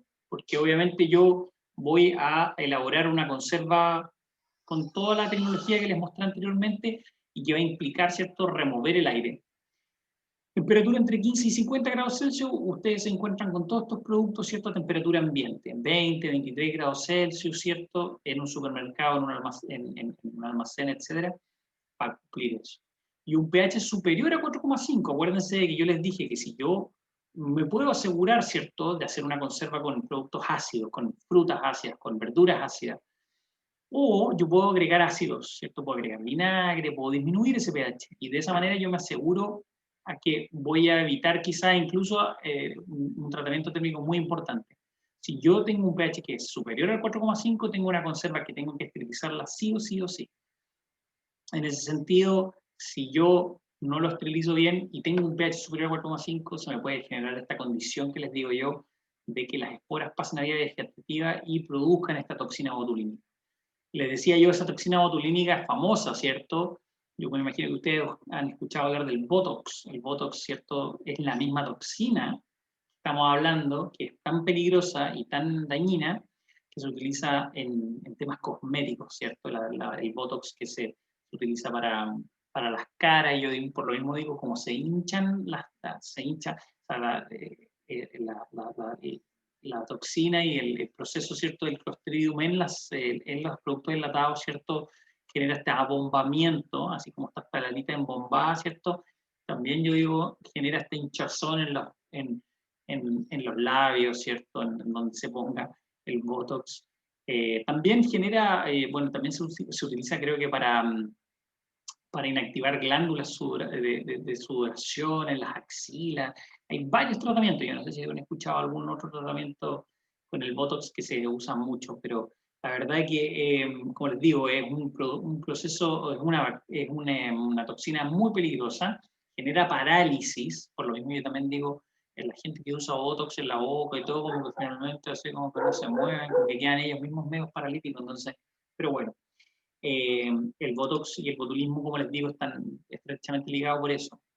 Pero esa toxina es la que nosotros no queremos en nuestros alimentos, ¿ya? Por lo mismo, las frutas en conserva en su mayoría poseen un pH inferior al 4,5, lo que hace que esa bacteria pierda importancia en este tipo de productos.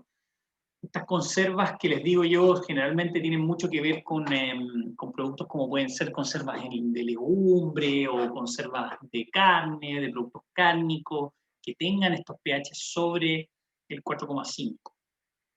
¿Ya? Por lo mismo, los alimentos de baja acidez con esterilización industrial en el almacenamiento normal poseen condiciones óptimas, ¿cierto? Lo que les digo yo, los de baja acidez, acuérdense que habíamos hablado, ¿cierto?, de los productos de alta acidez, ¿cierto? Alimentos de alta acidez, es bajo 4,5, mucha acidez, ¿cierto? A veces uno se enreda, porque es bajo pH, pero es alta acidez, ¿cierto?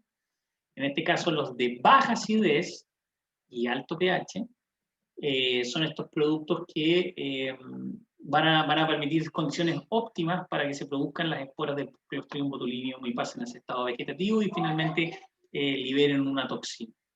Por lo mismo, para detener el desarrollo, ¿qué es lo que se hace en estos productos? Aquí, por ejemplo, la de pimiento, espárrago, la técnica es disminuir el pH de la conserva con adición de ácido en el líquido de cobertura. O sea, el líquido de cobertura en donde va a estar mi producto, yo le disminuyo el pH. Y eso permite, ¿cierto?, asegurarse un tratamiento térmico menos intenso, porque si no hay que asegurar un tratamiento térmico de esterilización completa, ¿ya? Según datos experimentales, la muerte térmica de las esporas del Clostridium botulinum se produce a 121 por 2 a 5 minutos, perdón, de 2 minutos y medio más o menos. 121 grados Celsius, alta temperatura, ¿ya? Hay otra manera, y esto también lo hemos conversado antes en la clase de Fundamentos de Cosecha y Procesamiento de Alimentos y Bebida, hay otras maneras de poder mezclar todo esto que hemos hablado, ¿cierto? Acuérdense que teníamos distintos factores, ¿cierto?, que hablaban de la inocuidad y lo que necesitan, ¿cierto?, los microorganismos para poder desarrollarse, acidez, oxígeno, agua, temperatura, etc. Yo puedo combinar estas condiciones y entregarle algo que se le denomina tecnología de obstáculos, ponerle obstáculos a nuestros microorganismos.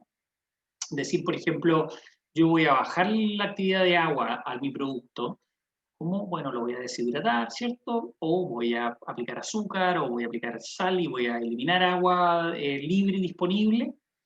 Y además también lo voy a someter a un tratamiento térmico y además también voy a disminuir el pH. De esa manera yo le pongo más barreras a mi producto, que a mi producto le cuesta, a mi bacteria le cuesta saltar esas barreras.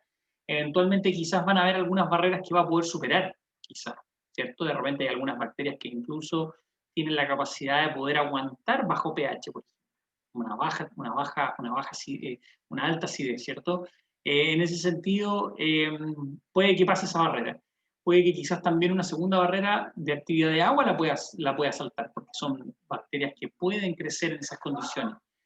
Pero finalmente quizás se va a detener en algún tipo, en alguna parte, ¿cierto? En algún proceso, quizás con la temperatura las voy a eliminar, o ya va a estar lo suficientemente cansada esa bacteria de poder aguantar y ya no va a estar tan cómoda, por así decirlo, para subsistir en mi alimento. Esas son maneras de poder conservarla. Para cerrar hoy día, tengo ganas de hablarle un poco de los procesos emergentes de conservación de alimentos, ¿ya? ¿Y por qué se los menciono? Bueno, porque hemos hablado un poco de esta tendencia a demonizar a los alimentos procesados, ¿cierto? Todas estas latas que uno entra al pasillo de las latas y no, todas estas conservas perdieron todos los nutrientes, no tienen ninguna vitamina. Bueno, en algunos casos es un poco cierto, no es que no tenga ninguna, pero ustedes saben de que, como les decía yo, o sea, hay una razón detrás de este proceso de conservación, y es que mantengan aumenten su vida útil, sean más seguros para el consumo, etc. Pero como obviamente existe esta tendencia hacia los alimentos ultraprocesados y a eliminar estos alimentos procesados o preferir alimentos que no sean tan procesados, es que se han generado nuevos conceptos con métodos de procesamiento menos invasivos, que se le llaman. Tecnología un poco más, como les digo, emergente, pero menos invasiva. Y cuando digo menos invasiva, que quizás no afecten tanto propiedades nutricionales por sobre todas las cosas. Y hemos escuchado hablar de estos conceptos, ¿no? Ustedes de repente los han probado, ¿cierto? Estos alimentos, los alimentos crudos o prensados en frío, pasteurizados en frío, liofilizados o tratados sin temperatura. La temperatura en general, ¿cierto? El calor es uno de los temas que ha sido como bien demonizado en el último tiempo, ¿ya? Porque más encima la tendencia global de los alimentos es a elaborar productos prácticos, sustentables, frescos, naturales, saludables, inocuos, de fácil manipulación, con menos uso de recursos, con menos aditivos, con procesamientos más suaves, con menos impacto sobre nutrientes. Más encima queremos eliminar los patógenos, entonces se hace difícil. ¿Cómo lo hacemos? ¿Cómo se logra esto que a veces es tan complejo, ¿cierto? Uno dice asegurar un alimento que sea inocuo, pero que además mantenga propiedades naturales de los alimentos y que sean saludables, frescos, lo más frescos posible, etc. Bueno, con tecnología, ¿no? Con nuevas tecnologías, y ahí es donde se están investigando últimamente muchas de las tecnologías emergentes asociadas al procesamiento de alimentos. Si no han visto estos temas, estos conceptos, me pueden hacer preguntas, chicos, acuérdense, yo de hecho me iré y no abrí el chat. No tengo el chat abierto. No sé dónde quedó tampoco. No sé por qué no lo puedo ver. Pero bueno, cualquier consulta me interrumpen. Y como les comentaba, las tecnologías emergentes pasan por una validación de tecnología, ¿cierto? Y para validar una tecnología tenemos que pasar distintas etapas, ¿ya? Desde que tenemos una idea o desde que hay un reporte observado.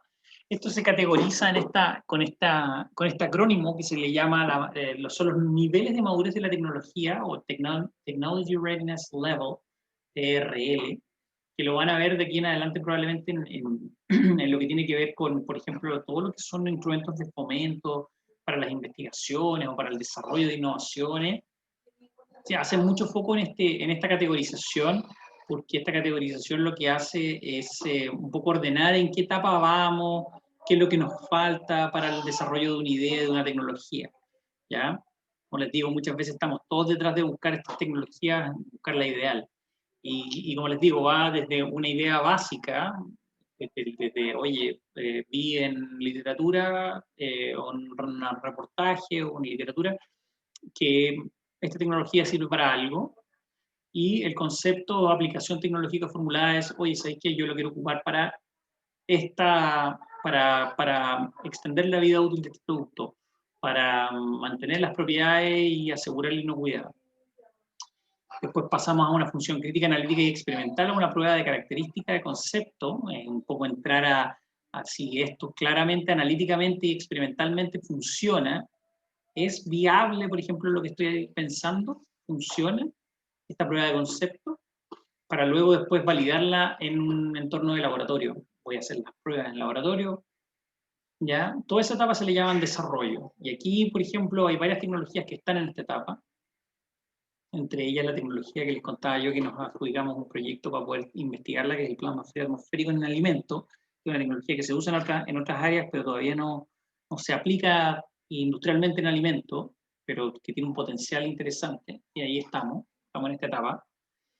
Luego tenemos una validación de componente, pero ya en un entorno relevante. O sea, de luego ya validamos esto y hacemos pruebas y lo escalamos en un entorno relevante, en una escala piloto, ya una escala más cercana a lo que puede ser un proceso industrial.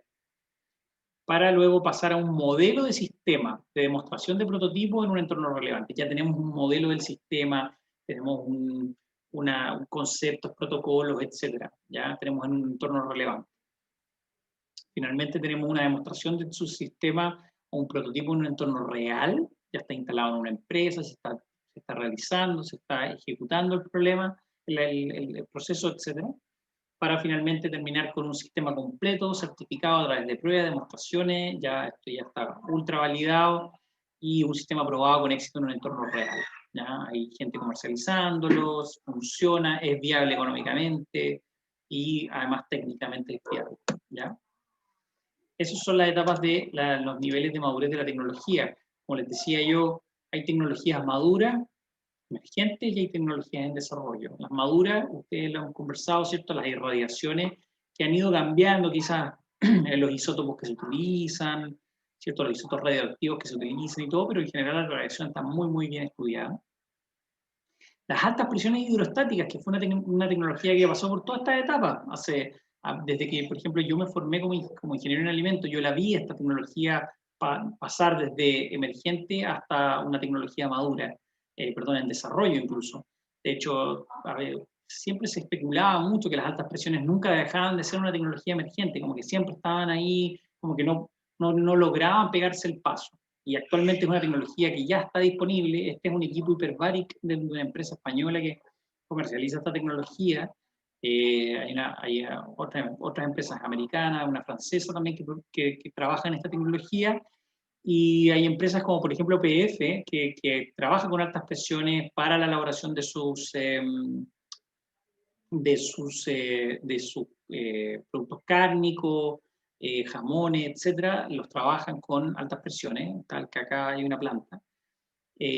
Además, en Santiago hay 2 plantas pilotos de altas presiones, en donde cualquier persona que quiera hacer un desarrollo puede ir a realizarla, y se están utilizando para hacer jugos, funcionan muy bien con los productos líquidos, de hecho, jugos, etc. La tecnología de membranas también es una tecnología muy madura, filtración por membranas, nanofiltración, ultrafiltración, osmosis inversa para la purificación de agua. Yo me imagino que ustedes han visto eso de repente, aguas purificadas, que básicamente son procesos en los que te venden, ¿cierto?, el agua en este bidón, y son aguas que son agua potable, que fue pasado por esta tecnología, pero por lo mismo hace que sea ultra pura porque elimina impurezas, etc. El ozono, ¿cierto? El ozono como tal también es una tecnología, de hecho el ozono es increíble como también se ha masificado ahora, con tiempos de COVID, para, por ejemplo, la utilización en sanitización de ambiente, están sanitizando a los repartidores, sus cajas, sus envíos. Bien entretenido, el ozono es una tecnología muy validada.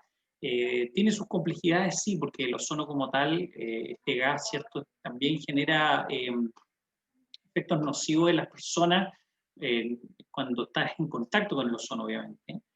Por lo tanto, que cuando, por ejemplo, se osifica un ambiente, hay que tener mucho cuidado de las concentraciones que se utilizan, porque como es tan reactivo, muchas veces lo que hace el ozono que es una molécula de oxígeno, ¿cierto? Por 3, ¿cierto? Son 3 moléculas de oxígeno, por lo mismo tiene un oxígeno que es altamente reactivo, o sea, un oxígeno que lo va a perder y que va a quedar una molécula de O2, ¿cierto? Y va a perder ese oxígeno que queda en este enlace de 3 oxígenos. Y se va a ir a oxidar con cualquier cosa que agarre. Y por ejemplo, con el agua, lo que hace obviamente es formar, cede un oxígeno y el agua, que tenemos H2O, ¿cierto? La transforma en peróxido de hidrógeno, ¿cierto? En H2, en H2O2. Y en ese sentido, por ejemplo, en la superficie, en la cara, en los ojos, nosotros tenemos agua en los ojos, los lagrimales, etcétera. Por ejemplo, lo que ocurre es que genera cierto peróxido de hidrógeno y lo que hace es que se nos irrita la piel, se nos irritan los ojos, ¿ya? Hay que tener mucha precaución, pero es muy efectivo y es una tecnología súper madura. Bueno, la liofilización la hemos conversado, y el secado al vacío con microondas, que también es una tecnología muy interesante, se las voy a comentar un poquito más adelante.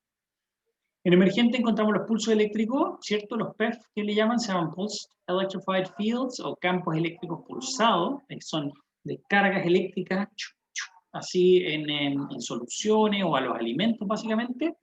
Ya es una tecnología que casi podríamos decir que está media madura, porque ya hay equipamientos, hay marcas que están comercializando la tecnología, hay empresas que la están aplicando, muy interesante. La luz UV, ¿cierto? Que también funciona muy bien, pero también todavía le falta un poco más de desarrollo en algunos casos. La luz pulsada, el calentamiento electromagnético y el calentamiento óhmico, ¿ya? Que son ahí tecnologías en las cuales se involucran, es básicamente aplicaciones de energía, ¿ya? Energías en medios en donde la energía, ¿cierto? Se transmite a través de algún líquido, ¿cierto? Puede ser un líquido de gobierno, muy interesante. En desarrollo, bueno, está todo lo que es la nanotecnología, la incorporación de nanocompuestos, de nanomateriales en los mismos alimentos que nos permitan, por ejemplo, inocuidad. Es algo que se está trabajando fuertemente, está muy, muy interesante y se viene muy fuerte en el futuro, de hecho, en el tema de la nutrición.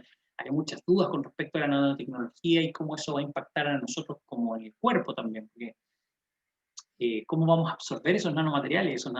Piensen que un nanomaterial es capaz es tan pequeño que es capaz de pasar, ¿cierto? Todo lo que son las barreras de alguna manera de tamaño asociadas a nuestro sistema digestivo.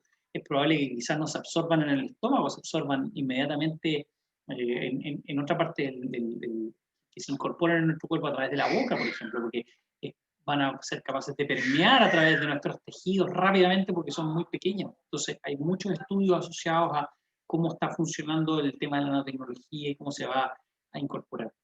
La sonicación y el plasma frío atmosférico, la sonicación, el ultrasonido, ¿cierto? Se utiliza en algunas tecnologías para liberar compuestos. El profe Felipe Lori, por ejemplo, está trabajando en la aplicación de ultrasonido en vinos, por ejemplo, para ver los efectos, ¿cierto? En las oxidaciones de vinos, en la producción, etc. El ultrasonido también elimina ciertos microorganismos, se ven afectados. Por lo mismo es interesante probarlo también. Se están desarrollando varios estudios asociados a eso. Y como le comentaba yo, el plasma frío atmosférico, que son estas descargas electromagnéticas, nosotros yo me gané un proyecto recién y la idea es seguir estudiando esto para ver cómo funciona, pero todavía está en una escala muy, muy de laboratorio, ¿ya?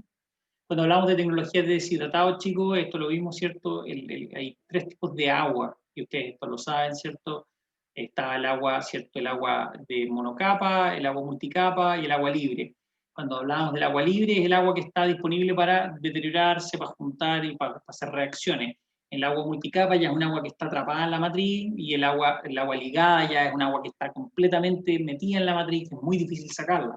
Entonces, cuando hablamos, ¿cierto?, de productos deshidratados, aquí tenemos como una curva que muestra más o menos en dónde están, en qué niveles están las aguas. O sea, ¿cierto? Las potato chips son las papas fritas, ¿cierto?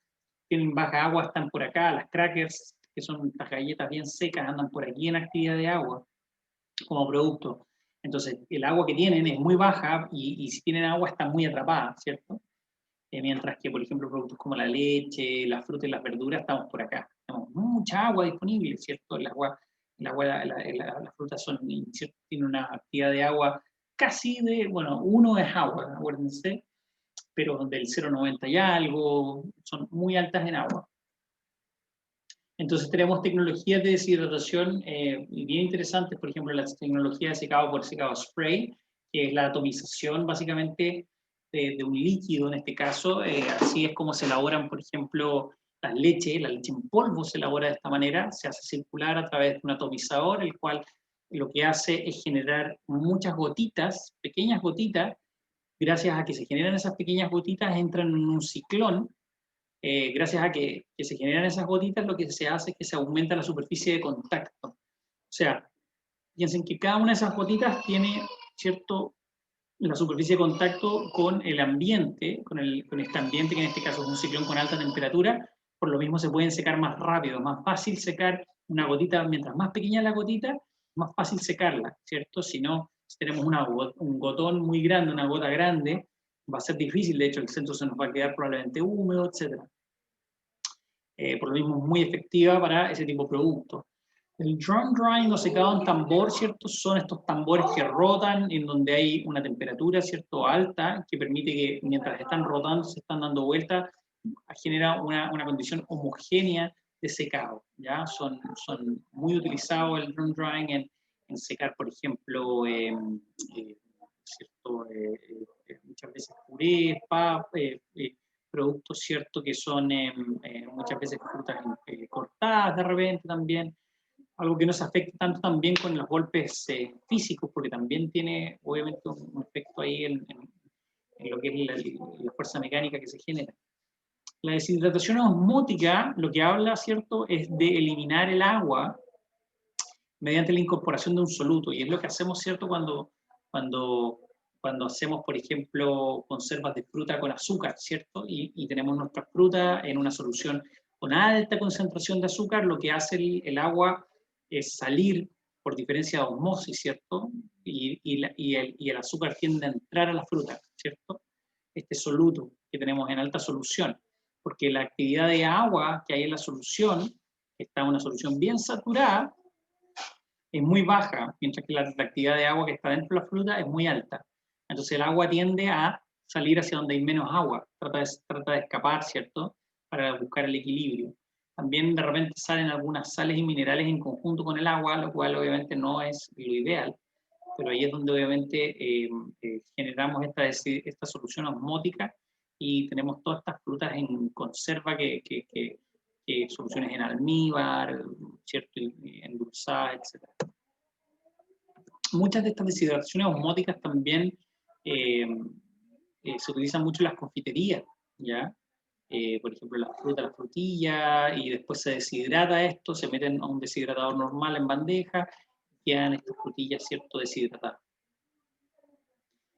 Y la deshidratación con microondas al vacío es una tecnología muy, muy interesante. El microondas, como ustedes bien saben, ¿cierto?, es una tecnología que genera calor, ¿ya? Ustedes, si no todos tienen probablemente un microondas en la casa cuando calientan la comida, que lo que hace este equipo básicamente es generar obviamente un microondas para generar calor, pero además también tiene vacío. Entonces funciona como un deshidratador, ¿cierto?, con más baja temperatura, y en este caso la temperatura entregada por lo que es la energía del microondas, pero también lo hace en condiciones de vacío, lo cual es muy positivo porque permite cuidar mucho de las propiedades que son termolábiles, ¿ya?, de los alimentos. O sea, una tecnología que, por ejemplo, protege los antioxidantes y otras moléculas que se pueden ver afectadas ¿cierto?, la exposición a altas calor. Esto es muy interesante, es una tecnología que se está aplicando en varias partes. En Chile hay varias empresas que lo tienen. Hay una marca que se llama Enwave Corporation, que es la marca de alguna manera que vende la tecnología, pero a todo esto, como ustedes saben, ya hay una opción china de este equipo, y de hecho es la opción que, por ejemplo, tienen en un centro de investigación en el sur, en Temuco, en la Universidad de la Frontera, tienen este equipo, ¿ya? Y la verdad que es muy interesante porque, como les digo, puede hacer productos asociados Amaki, bueno, o sea, están haciendo muchos productos de berry que tienen altos en antioxidantes porque los venden, ¿cierto?, como polvos deshidratados que han sido tratados con esta tecnología que es como un competidor de la liofilización.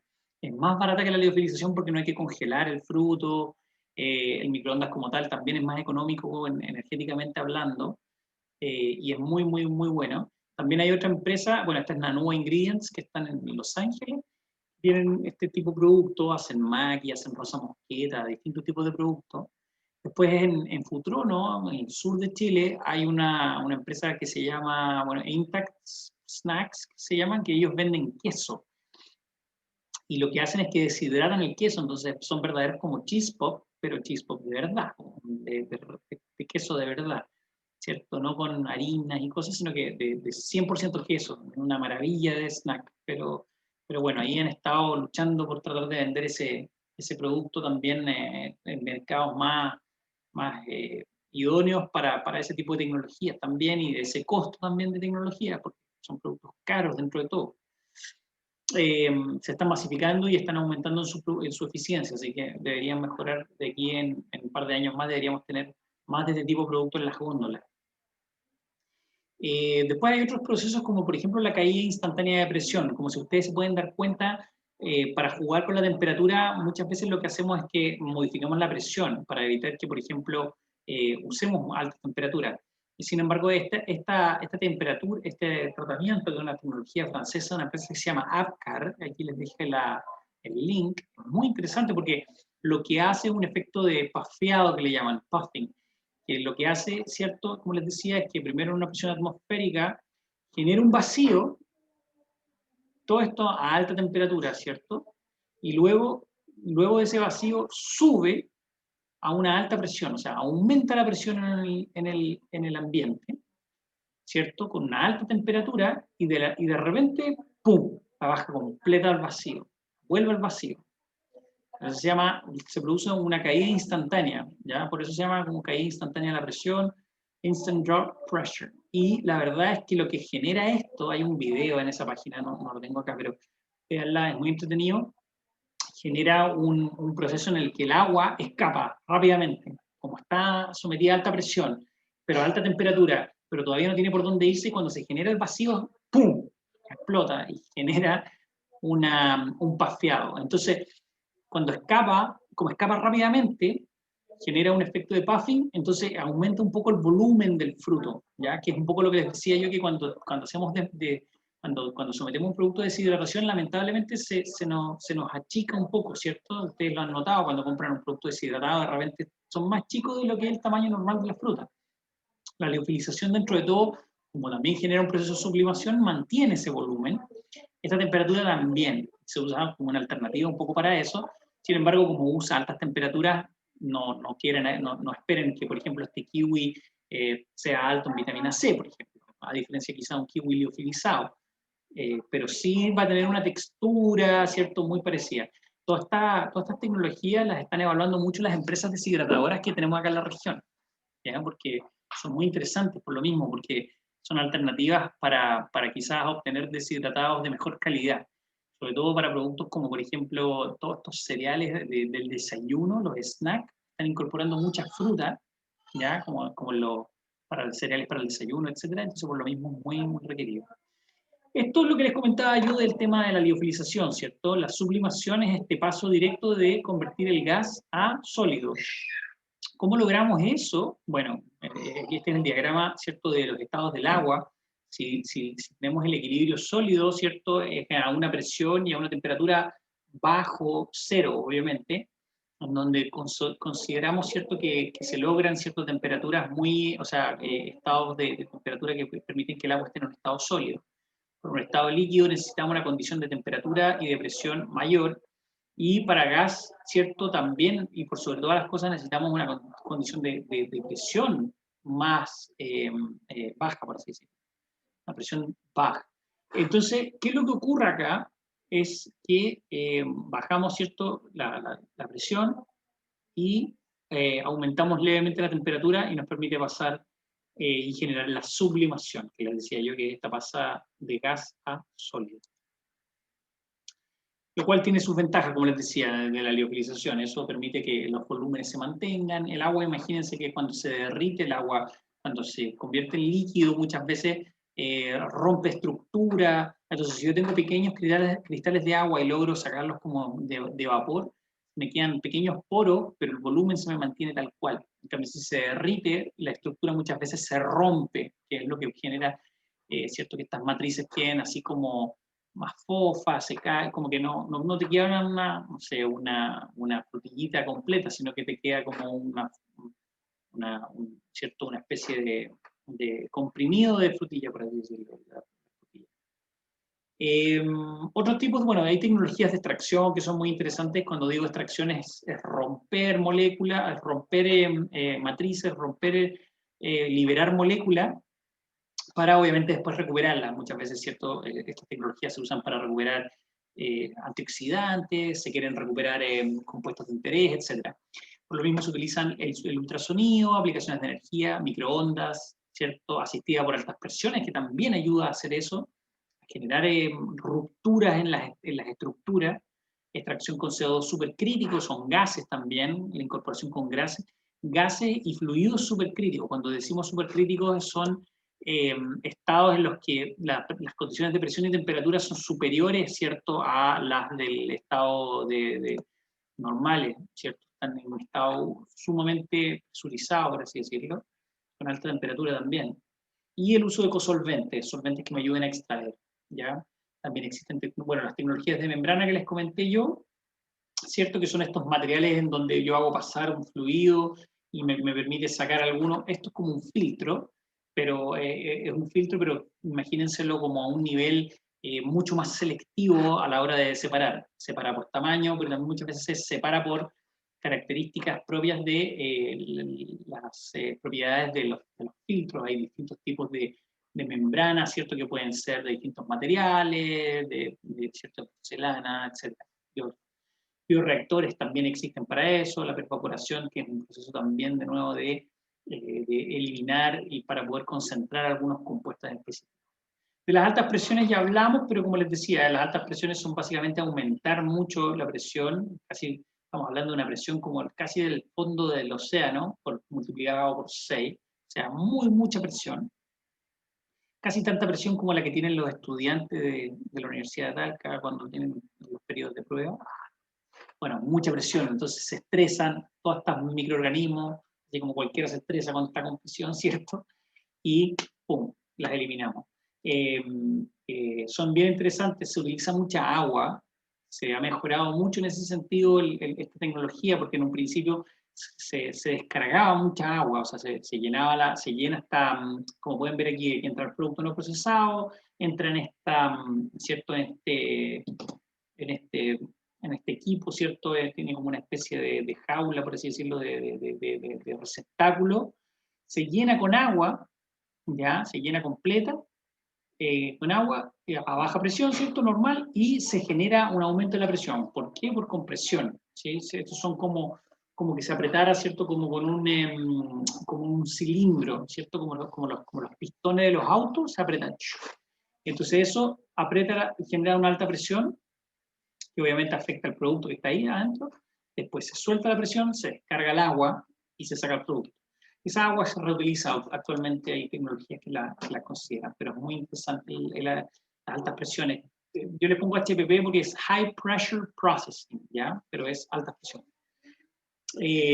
Las ventajas, bueno, aquí está una comparación, ¿ya? Pero imagínenselo, o sea, la tecnología no usa calor, solo presión. En cambio, en la pasteurización hay uso de calor. Esta es una tecnología joven, esta es una tecnología consolidada. La presión se transmite casi instantáneamente. Aquí hay una transmisión más lenta. Como les decía yo, el intercambio de calor entre una solución y otra, muchas veces más lenta que quizás el intercambio de presión. En la presión, inmediatamente, si yo estoy en un ambiente, en este caso agua, con presión, el producto que está en ese medio inmediatamente siente la presión. Si yo calentara esa solución, esa agua, se demora en llegar al producto, ¿cierto? El calor, porque tiene que, obviamente, haber una transferencia de calor que se demora. Es idéntica en todos los puntos. Aquí en la pasteurización es muy importante que se mantengan los gradientes, pero hay gradientes de temperatura. ¿Recuerdan que yo les decía que entra en un intercambiador de calor? La leche que entra en un intercambiador de calor, la leche que está en la primera fase de la entrada del intercambiador de calor no va a tener la misma temperatura que la que va saliendo, por ejemplo, la que está en la mitad del intercambiador de calor, porque ya lleva más tiempo sometido a esta temperatura, ¿cierto? En cambio, en el caso de las altas presiones, todo es idéntico en los puntos. No hay cambio en la química de la composición. Bueno, aquí hay formación y destrucción de compuestos. Por ejemplo, la leche, ¿ya? La leche pasteurizada, hay cambios en la percepción nutricional porque hay cambios en la percepción organoléptica, perdón, porque hay cambios en la composición nutricional también. Se rompen compuestos, se liberan. Y para qué hablar de las vitaminas que, sobre todo la vitamina C, ¿eh? La vitamina C que es termolábil y otros compuestos que se ven afectados por la temperatura, ¿ya? Ha aumentado mucho la instalación de estos equipos en el mundo, ya, en general una tecnología global, como les digo, quizás en Latinoamérica todavía no se ha consolidado tanto como por ejemplo en Estados Unidos, México y en Europa, pero está al alza, y cuando decimos Latinoamérica es 3%, imagínense que Chile ya es muy relevante ahí porque Chile tiene unidades productivas muy importantes, como les decía, PF, una empresa regional y todo, que es un ejemplo de incorporación de este tipo de tecnología. Esto es un poco más de lo mismo, ¿cierto? Lo que les decía yo, un poco lo que ocurre es que se le genera un aumento de la presión en la pobre bacteria y termina estresadísima porque le meten mucha presión. En el caso de lo que ocurre con las enzimas, es que se genera se desenreda finalmente el monómero, el agregado y es muy interesante, se queda en un unfolded state que se le llama, y se libera. Entonces, muchas veces también esta tecnología se ha estudiado a que, como les decía yo, eh, inactiva, por ejemplo, enzimas como la polifenoloxidasa, y además también mejora temas de textura asociados a, por ejemplo, en soluciones líquidas, en jugo, etcétera, a separación de fase, ¿ya? Porque rompe estructura, porque genera mucho estrés. Entonces, ayuda incluso a evitar esas separaciones de fase, etcétera. Bueno, y el futuro del alimento está por escribirse, ¿cierto? Faltan incorporar más tecnología. Me encanta esta lámina, yo se la mostré la otra vez, creo, pero bueno, siento que queda mucho. Hay temas de la impresión 3D que se están desarrollando en temas de alimentos que se vienen muy fuerte los próximos años. Estas son tecnologías de deshidratación y de hidratación de alimentos, que es algo que de Volver al Futuro, la película Volver al Futuro, que se soñaba con un hidratador de pizza, por ejemplo, así de perfecto que la pizza quedara perfecta, casi ¿cierto? Como que fuera recién hecha, de pasar una pizza ¿cierto? Deshidratada, una pizza hidratada, y obviamente, bueno, todo lo que son las utilizaciones de tecnologías como la inteligencia artificial, las realidades aumentadas también que las estamos viendo, nos ayudan a entender mejor qué es lo que estamos consumiendo, etcétera, ¿ya? Se vienen más tecnologías, y son muy interesantes porque las tecnologías, como les digo, pueden entregarnos soluciones. Quizá más adelante voy a explicarle un poquito de la tecnología que estamos estudiando nosotros con el tema del plasma. Bueno, la próxima clase, chicos, vamos a retomar el trabajo de los proyectos semestrales sí o sí, ¿ya? Y para que empecemos a avanzar con respecto a eso. Y nada, dudas, consultas, comentarios.